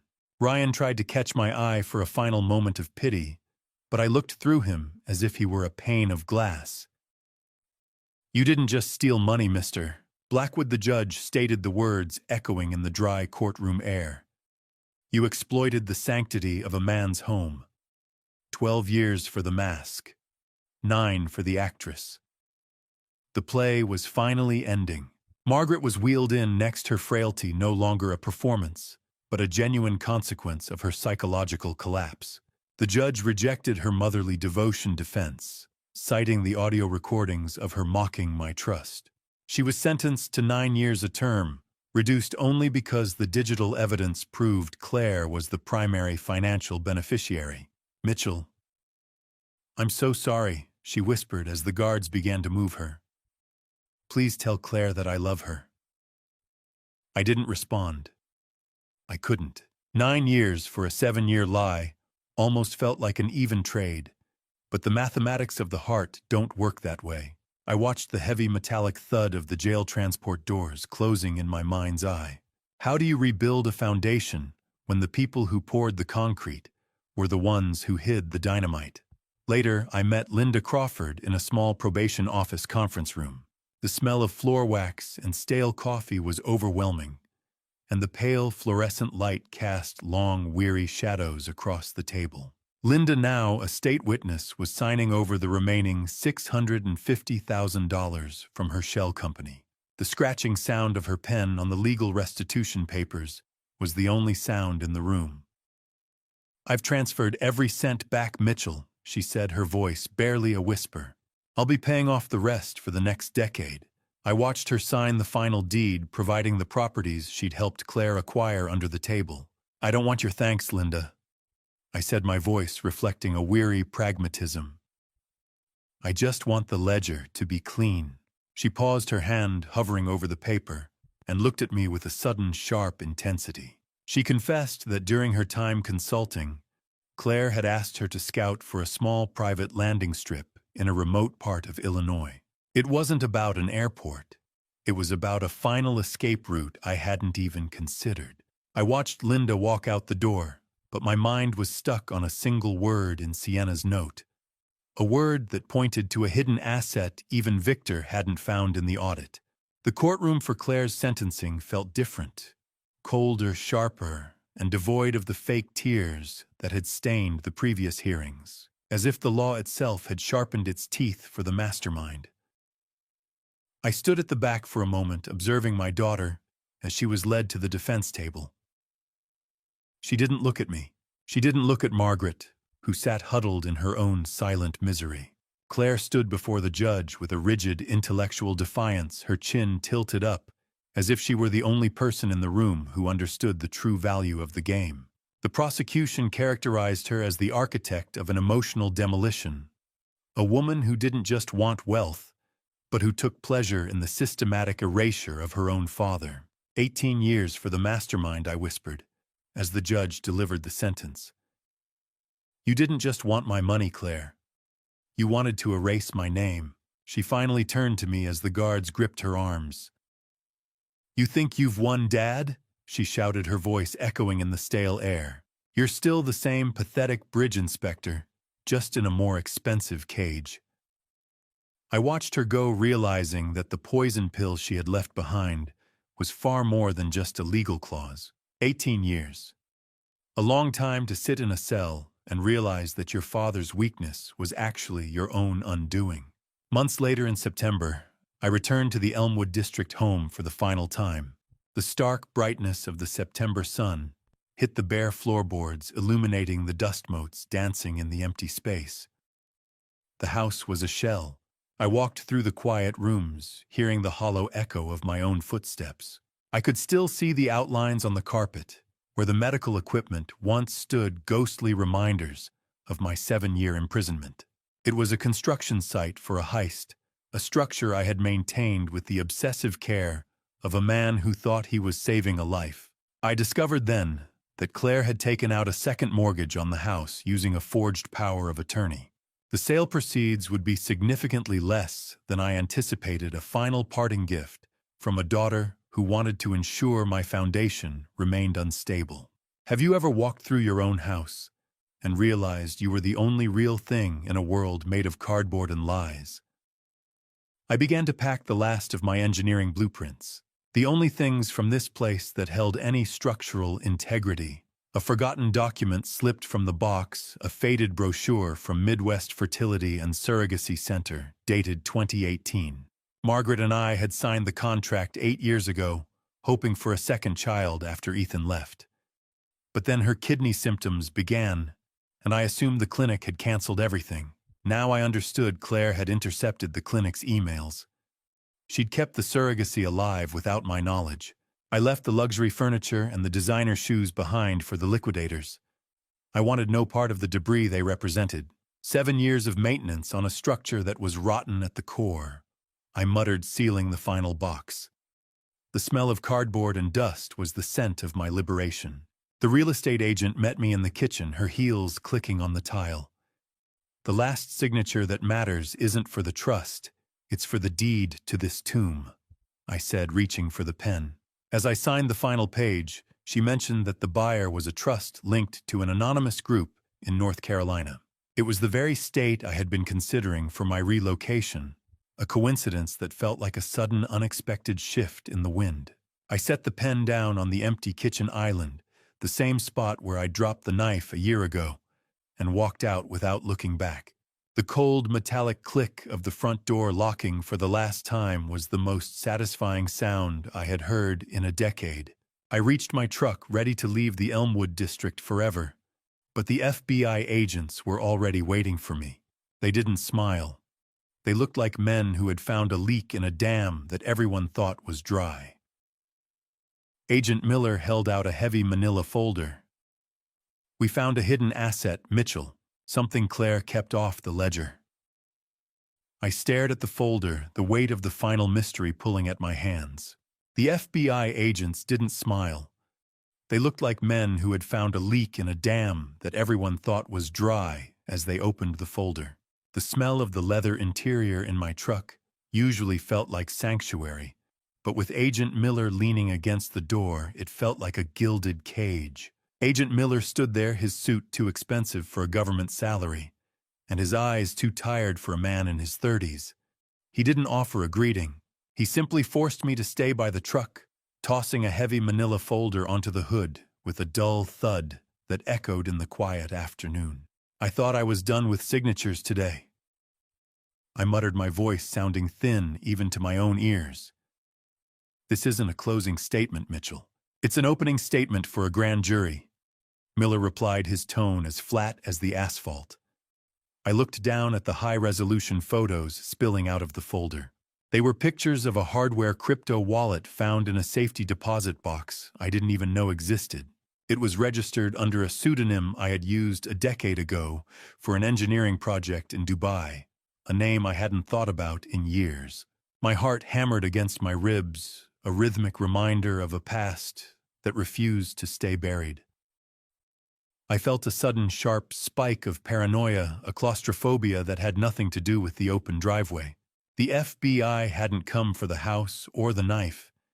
They had been tracking a dormant digital ghost that had suddenly woken up the second I signed the sale papers. Silence. Not the peaceful kind, the kind that precedes a car crash. Miller gestured for me to get inside the truck. He climbed into the passenger seat, the smell of stale coffee on his breath filling the small space. He pulled out a tablet and began explaining the technical specs of the wallet. It wasn't just a storage device for currency. It was linked to a sophisticated dead man's switch. If a specific biometric check-in isn't met within the next 24 hours, the contents will be blasted to every major news outlet, and the SEC, Miller said, the blue glow of the tablet reflecting in his weary eyes. "We're talking about millions in laundered crypto and encrypted whistleblowing files that could level half the firms on the S&P 500. Who was the fail-safe for?" I asked, the realization of the stakes making my hands shake. "Not for you. For the person who wants you dead," Miller whispered. He showed me the countdown timer on the screen, the numbers bleeding away in a steady crimson march. It was a digital guillotine, and I was the only one whose neck was on the line. I leaned back against the headrest, my mind racing through the people I had trusted and the people I had failed. You ever feel like your life is a ghost story? I was starting to realize I wasn't the protagonist. I was the haunting. But Miller wasn't done. He revealed that the dead man's switch wasn't just a passive leak waiting to happen. The wallet was currently being accessed by a third party in real time. Someone was trying to disarm the switch from inside my own network, bypassing the encryption layers that should have been impenetrable. Miller turned the tablet toward me, showing a live map of the intrusion. The signal attempting to bypass the switch was coming from a device registered to my late wife. My blood turned to ice. Margaret was dead, her remains resting in a plot I had visited only a month ago. Yet on the screen, her digital footprint was as vibrant and aggressive as if she were sitting in the room with us. Miller looked at me, his eyes searching for a lie I didn't have the strength to tell. The ghost wasn't just in the machine. It was coming for the legacy. The asphalt blurred beneath the FBI sedan as Miller pushed 80, the siren silent, but the urgency screaming in the way he gripped the wheel. I sat in the passenger seat, my mind a jagged map of the locations Miller had shown me on the tablet.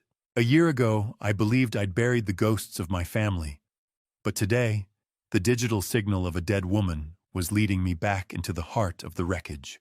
During the drive, Miller explained that Claire had been demanding to see me for weeks from her high-security cell. "She's been in a cage for a year," Mitchell Miller muttered, his eyes never leaving the road. "How does she have the reach to touch a hardware wallet in a sealed vault?" I leaned my head against the cold glass of the window, watching the gray Illinois horizon.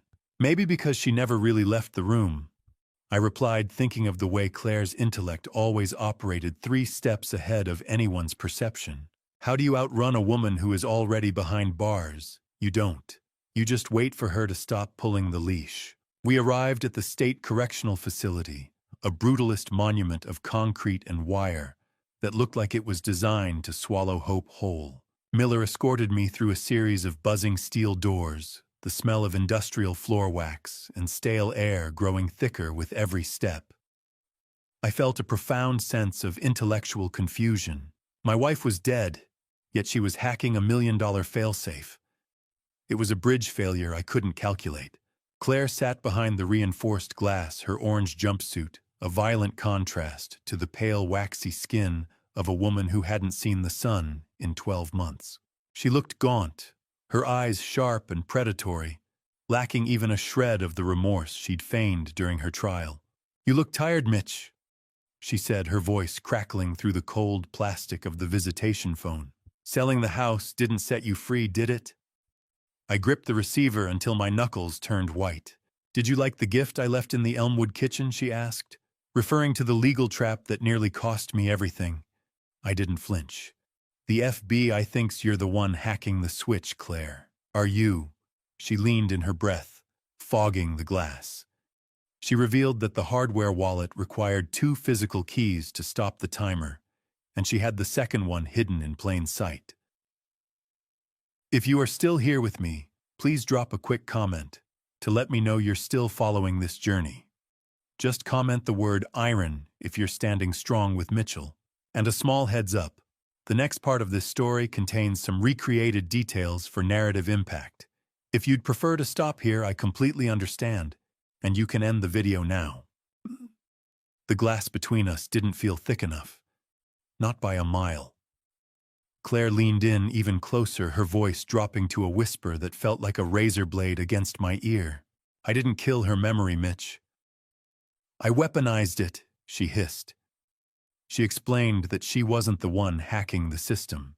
The device registered to my late wife wasn't being operated by a ghost, but by a shadow proxy, a pre-programmed AI Claire had built before her arrest. It mimicked Margaret's digital footprint perfectly, allowing it to stay invisible to the FBI while it dismantled my defenses. "Stop the clock, Claire. Tell me where the second key is." I demanded, the absolute betrayal of her using her mother's memory as code making me nauseous. The hum of the prison's fluorescent lights felt like it was drilling into my skull. Claire claimed the second key wasn't an object, but a person, and that person was currently standing right outside the prison gates waiting for me. She pressed her palm to the glass, pointing toward the exit, where a silhouette stood near my truck. A silhouette that wore the same charcoal coat my wife was buried in. My boots hammered against the prison's linoleum, the sound echoing like gunfire in a hallway that suddenly felt 3 miles long. I burst through the final heavy set of gates into the parking lot, my lungs burning from the dry, sterile air of the facility. I didn't stop until I was within 10 feet of my truck, my eyes locked on the charcoal coat Claire had pointed out. The figure stood perfectly still, their back to me. "Who gave you that coat? Who are you?" I shouted, my voice cracking under the weight of a year's worth of repressed terror. The figure turned slowly, and the adrenaline spike nearly knocked me over. It wasn't a ghost. It wasn't my late wife resurrected. It was a private courier, a scrawny kid in his 20s, looking terrified in a woman's charcoal wool coat that was 3 sizes too big for him. The kid held out a vintage flip phone that began ringing the second I was within reach. "I was paid $500 to stand here and hand you this phone when it rang." The kid stammered, the smell of damp wool rising from the coat. "That's it. I don't know nothing else." I snatched the phone from his shaking hand, realizing with a bitter pang that the silhouette was just a hollow decoy. Claire had designed this entire moment to trigger my fight-or-flight response, a theatrical cruelness she practiced like an art form. I flipped the phone open. The voice on the other end was distorted, a digital mask that hummed like a broken radiator. "You have 3 hours before the switch clears the ledger," the voice rasped, providing coordinates to a location in the Elmwood district I thought I'd left behind forever. "The second key isn't an object, Mitchell. It's a person waiting for you at those numbers." "Why should I trust a voice that sounds like a radiator?" I asked, but the line went dead. "Hope is a jagged piece of glass. The harder you grip it, the more you bleed, but you're too afraid to let it go and see where it falls." I stood beside my truck, the orange glow of the setting sun hitting the prison wire and casting long, barred shadows across the asphalt. I had the vintage phone in one hand and the weight of the FBI's demands in the other. Then my real phone vibrated in my pocket. A different ringtone, the kind that ends lives. I swiped to answer, expecting Agent Miller or Victor. Instead, the voice was weary and professional. "Mr. Pierce, this is Sarah with the Department of Children and Families. I'm calling about Emma Pierce Crawford. She was born in June 2023, over a year ago, via a surrogacy arrangement you and your late wife initiated in 2018. I gripped the truck for support. "That contract was canceled. The clinic refunded us." "No, sir. It was never canceled. It was transferred. Your daughter Claire became the legal coordinator in 2019 after your wife's health deteriorated. She told the surrogate you'd moved overseas for work. When Claire was arrested last November, the surrogate saw the news and contacted us. Emma has been in foster care since December. Your 2018 signature was verified as authentic by our forensic team." My blood turned to ice. "Claire hijacked my own surrogacy contract." "Yes, sir. You need to come to our office immediately." I stopped breathing. The air in the parking lot suddenly felt like water, thick and impossible to swallow. "I have a daughter," I whispered, the words sounding foreign in my own mouth.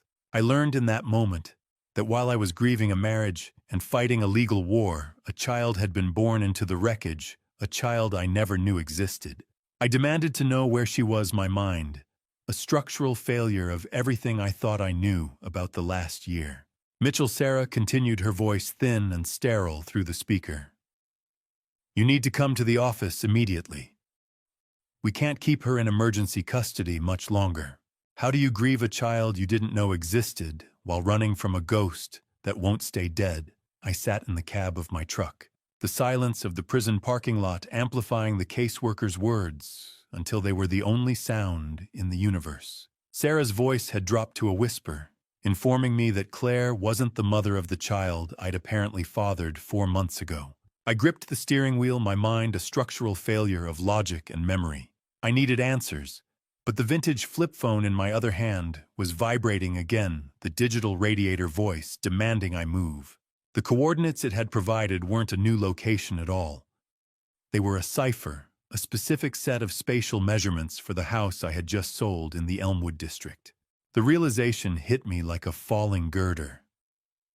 The anonymous buyer wasn't just a stranger, they were the final piece of Claire's board game. I didn't answer Agent Miller's frantic radio calls as I peeled out of the lot. "I am not coming in, Miller," I muttered to the empty dashboard. "I have a closing I actually care about." My obsessive focus was a narrow beam of light in a darkening world. Mirror. 15. 3. K. 4. The numbers repeated in my head, a rhythmic chant, as I tore through the Chicago twilight toward the house that was no longer mine. I reached the Elmwood district home, just as the streetlights flickered to life. I felt like a burglar in my own life, sliding through the back door with the practiced ease of a man who had spent 7 years maintaining every lock. The master bathroom was cold, smelling of damp drywall and old adhesive. I looked at the primary mirror, the one I had stared into while trying to find my own soul just months ago. I hadn't checked behind it, because it was sealed with heavy industrial adhesive, a permanent fixture in a temporary life. I grabbed a heavy crowbar from my truck and jammed it into the gap between the glass and the tile. The screech of the crowbar against the ceramic was a high-pitched scream. I leaned into the tool, my muscles straining. Glass. It doesn't just break. It screams. The mirror shattered, showering the floor and my boots in silver flakes of backing that looked like metallic snow. Behind the jagged shards carved directly into the drywall with the clinical precision of a scalpel was a small recessed cavity. My fingers brushed against something else. A small device the size of a deck of cards, warm to the touch. I pulled it into the light. A microserver with a blinking green LED labeled HVAC controller. This wasn't controlling heating. The Ethernet cable snaked through the wall, piggybacking on my own internet. This was the shadow proxy's brain, hidden in my house for 7 years, running on my electricity. Claire had built her weapon inside my sanctuary. I ripped it from the wall. The green light died. The ghost was finally offline. I reached inside my fingers, brushing against the cold plastic of a second hardware wallet, identical to the one the FBI was holding. Tucked beneath it was a handwritten note. I pulled it out, my pulse thudding in my ears. The script was unmistakable. It was my own handwriting, the same wise, reflective slant I used for my inspection reports. But I didn't write this. I whispered, my voice caught in the back of my throat. I couldn't have. The note was dated 3 days after Margaret had allegedly died, and it contained my secret personal pin. Stop the clock. Save the girl.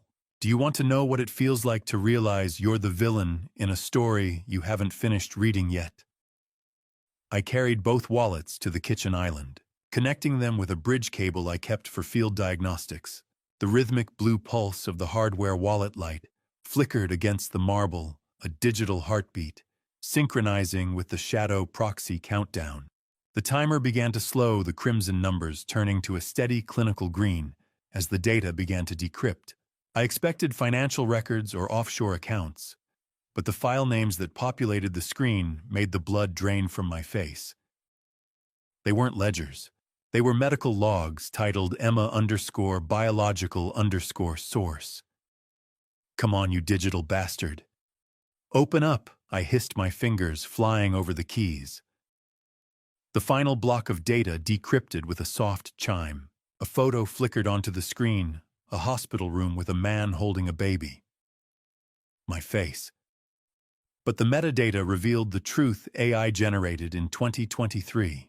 Claire had edited my face onto the surrogate's partner's body, likely to convince the surrogate I was involved.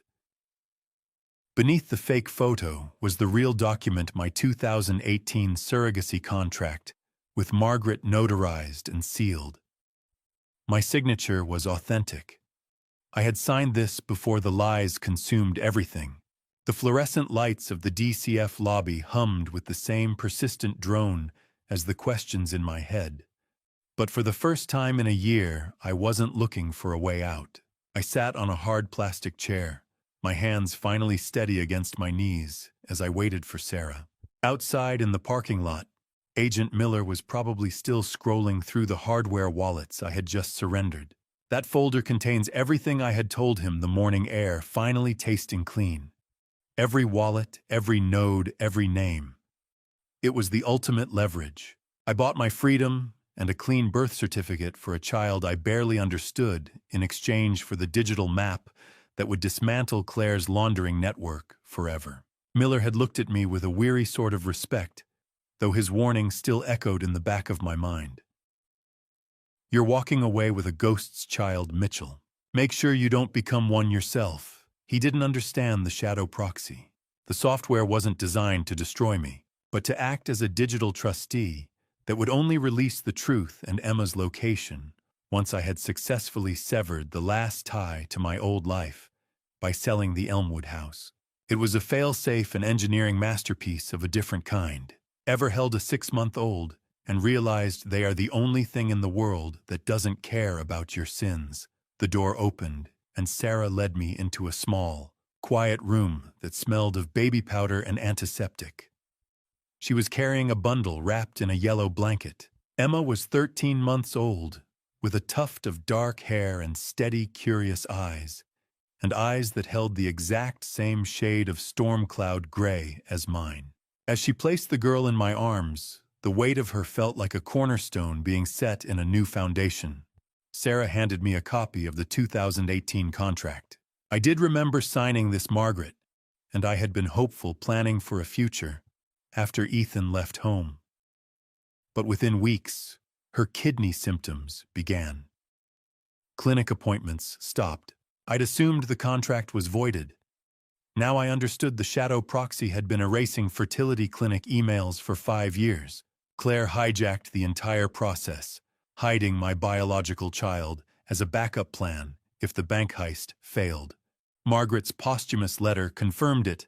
Claire found the contract in my desk in 2018. She saw an opportunity, a child she could use to control your inheritance if everything else failed. The baby was always yours, Mitchell. I tried to cancel it in 2020, but she'd already taken control. I couldn't stop her from hiding the truth. She's been waiting for you, Mr. Mitchell, Sarah said softly. I pulled the girl closer, feeling her small, rhythmic breath against my chest. I'm sorry it took me so long to find you, I whispered. She wasn't a reminder of a theft. She was the bridge Claire couldn't burn. We left Chicago that afternoon, the city skyline shrinking in the rearview mirror until it was nothing but a memory of steel and glass.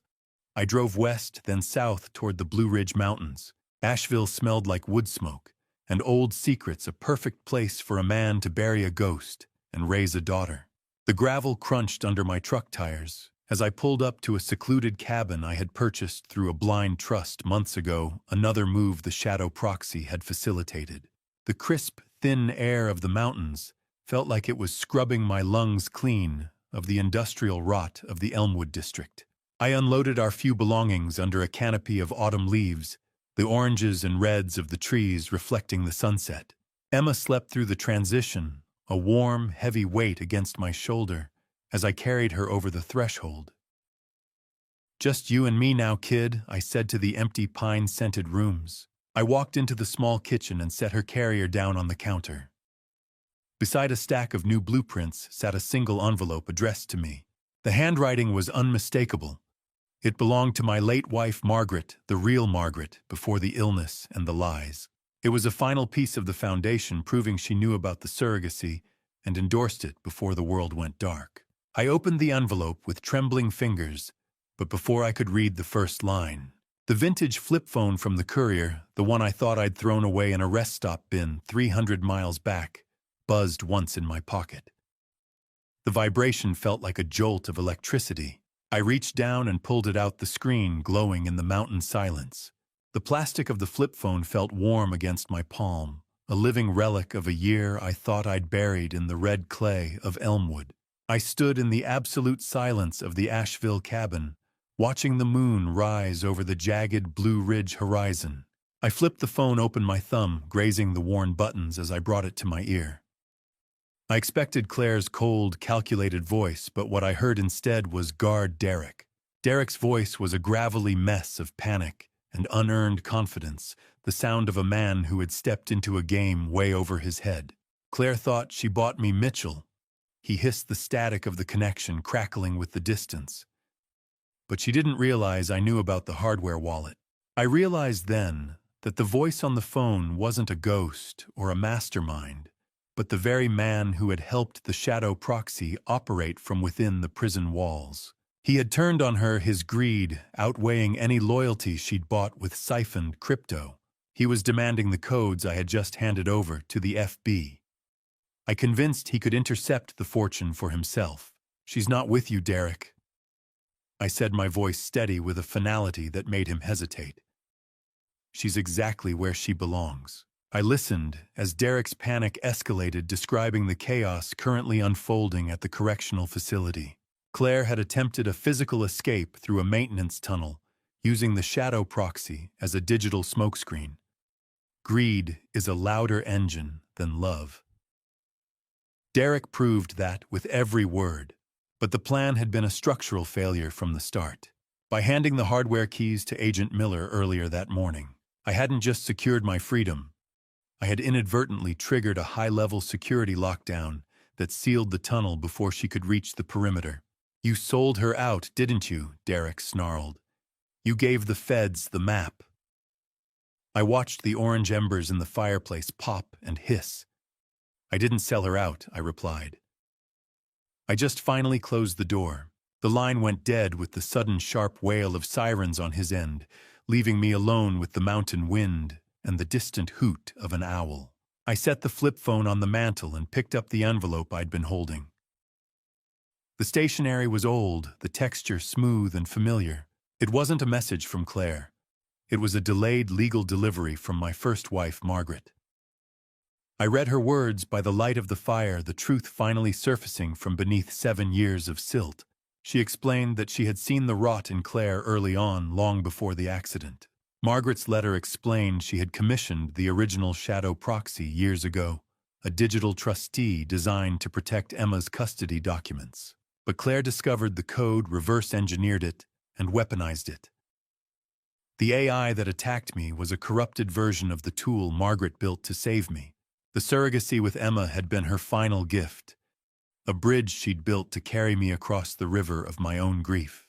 How many lives do we have to burn before we realize we're the ones holding the match? I felt a cathartic peace settle into my bones, a structural integrity I hadn't felt since I was a young man inspecting my first span of steel. "Live for the both of us, Mitchell." The letter concluded in her elegant hand. "The girl is yours. She always was." I walked over to the next room and watched the steady, quiet breathing of my daughter for a long minute. She was the only reality that mattered now. I returned to the hearth, picked up the vintage flip phone and tossed it into the glowing embers. I watched the screen melt and the plastic curl, the last ghost of the Elmwood district, flickering out in a small blue flame. I tossed the phone into the embers and watched the screen melt, the last ghost of the Elmwood district, flickering out until all that remained was the steady, quiet breathing of my daughter in the next room. Time used to be a countdown. I couldn't stop, but today it was just the rhythm of a toddler's laughter echoing against the cedar walls of our cabin. I stood on the porch, the smell of fresh pine and the faint, sweet scent of birthday candles lingering in the spring air. 15 months had passed since I gained custody, and the world felt fundamentally different. Emma was approaching her second birthday. I wasn't just hiding in the mountains. I had become something new. I was now the preeminent consultant for the FBI, spending my days tracking the very laundering systems and shadow proxies that had nearly erased me. Turning my trauma into my greatest asset was the only way to ensure the structural integrity of my future. I watched Emma in the yard, her dark hair catching the morning sun. She was thriving, possessing a stubborn streak that reminded me of the best parts of the woman I had truly loved. 2 years, Emma, I said, leaning against the porch railing. You're catching up to the world. She looked up from her wooden playset, her face bright with a purely innocent joy. "Got a cake?" she asked. And I couldn't help but smile, a genuine expression that no longer felt like a heavy lift for my facial muscles. Peace isn't the absence of the storm. It's the solid foundation you build after the house has been leveled. I had spent my life inspecting bridges, but the one I had built here between a scarred past and this child's future was the only one that truly mattered. I retreated to my small office later that morning, the mechanical click of my secure keyboard, a familiar grounding soundtrack. I was closing out a consultancy contract, my screens filled with the digital signatures of crimes I now helped prevent. A notification blinked on my primary monitor, an encrypted message from Agent Miller. He was no longer the hunter, and I was no longer the prey. We were simply two men who knew too much about the dark. "The ledger is clean, Mitchell," the message read. "The final legal threads of the case are officially sealed. Stay off the radar." I typed back a short, reflective reply. I've never liked the view from the radar anyway. I closed the laptop, feeling a sense of professional vindication that went deeper than any paycheck. I had taken the weapons used against me and turned them into a shield. While checking my secure server one last time, I found a small benign file that had been sitting dormant for months. It was a self-destructing message, timed to execute only when the federal cases were fully closed. I watched as the code unspooled, revealing a final piece of advice from my first wife about the crypto wealth I'd inherited from the cleansed accounts. "You did it, Mitch," the text whispered across the screen. "You got her home. You stopped looking over your shoulder eventually, not because the ghosts are gone, but because you finally realize they can't keep up." I walked back out onto the porch, the cool mountain breeze at dusk brushing against my face. Emma was sitting on the steps, the sticky feel of chocolate frosting on her fingers as she pointed at the setting sun. I realized then that I wasn't just surviving. I was finally living the life that had been intended for me before the tragedy of the Elmwood district intervened. I had kept a fragment of the shadow proxy, a silent guardian tucked away in a private server, to act as a permanent failsafe for Emma's financial security. It was my final engineering project, a bridge that would never collapse. As the sun dipped below the Blue Ridge, casting long purple shadows across the yard, a single unmarked envelope appeared in the mailbox. It wasn't from a courier, and it wasn't a ghost from the past. I walked down the gravel path to retrieve it, noticing a return address I never expected to see again. When I look back at everything that happened, I realized this family story was never just about money or betrayal. It was about how easily love can blind us. For 7 years, I believed sacrifice meant loyalty, and silence meant strength. But this family story taught me something: painful devotion without awareness can turn a man into the easiest target in his own home. My so-called dad revenge was never about destroying the people who hurt me. The real dad revenge was reclaiming my life, protecting my daughter, and refusing to let bitterness define the rest of my years. If there's one lesson from this family story, it's this: never ignore the small cracks in the foundation of trust. They rarely stay small. I believe God sometimes allows storms to reveal what must be rebuilt. And through that storm, I found the one thing worth protecting: my child, and the chance to live honestly again. So if you ever face betrayal, remember this: strength isn't revenge, it's clarity. My dad revenge ended the day I chose peace over hatred and a future over the ruins of the past. That to me is the real ending of this family story. Thank you for staying with me until the end of this journey. I'd truly like to hear your thoughts. What would you have done if you discovered your own family secretly replacing you and stealing your identity? Share your perspective in the comments. If this story resonated with you, consider subscribing so you don't miss future stories. And a quick note: while this narrative draws inspiration from complex family conflicts, some elements have been dramatized for storytelling purposes. If this kind of story isn't your preference, Feel free to explore other videos that may suit you better.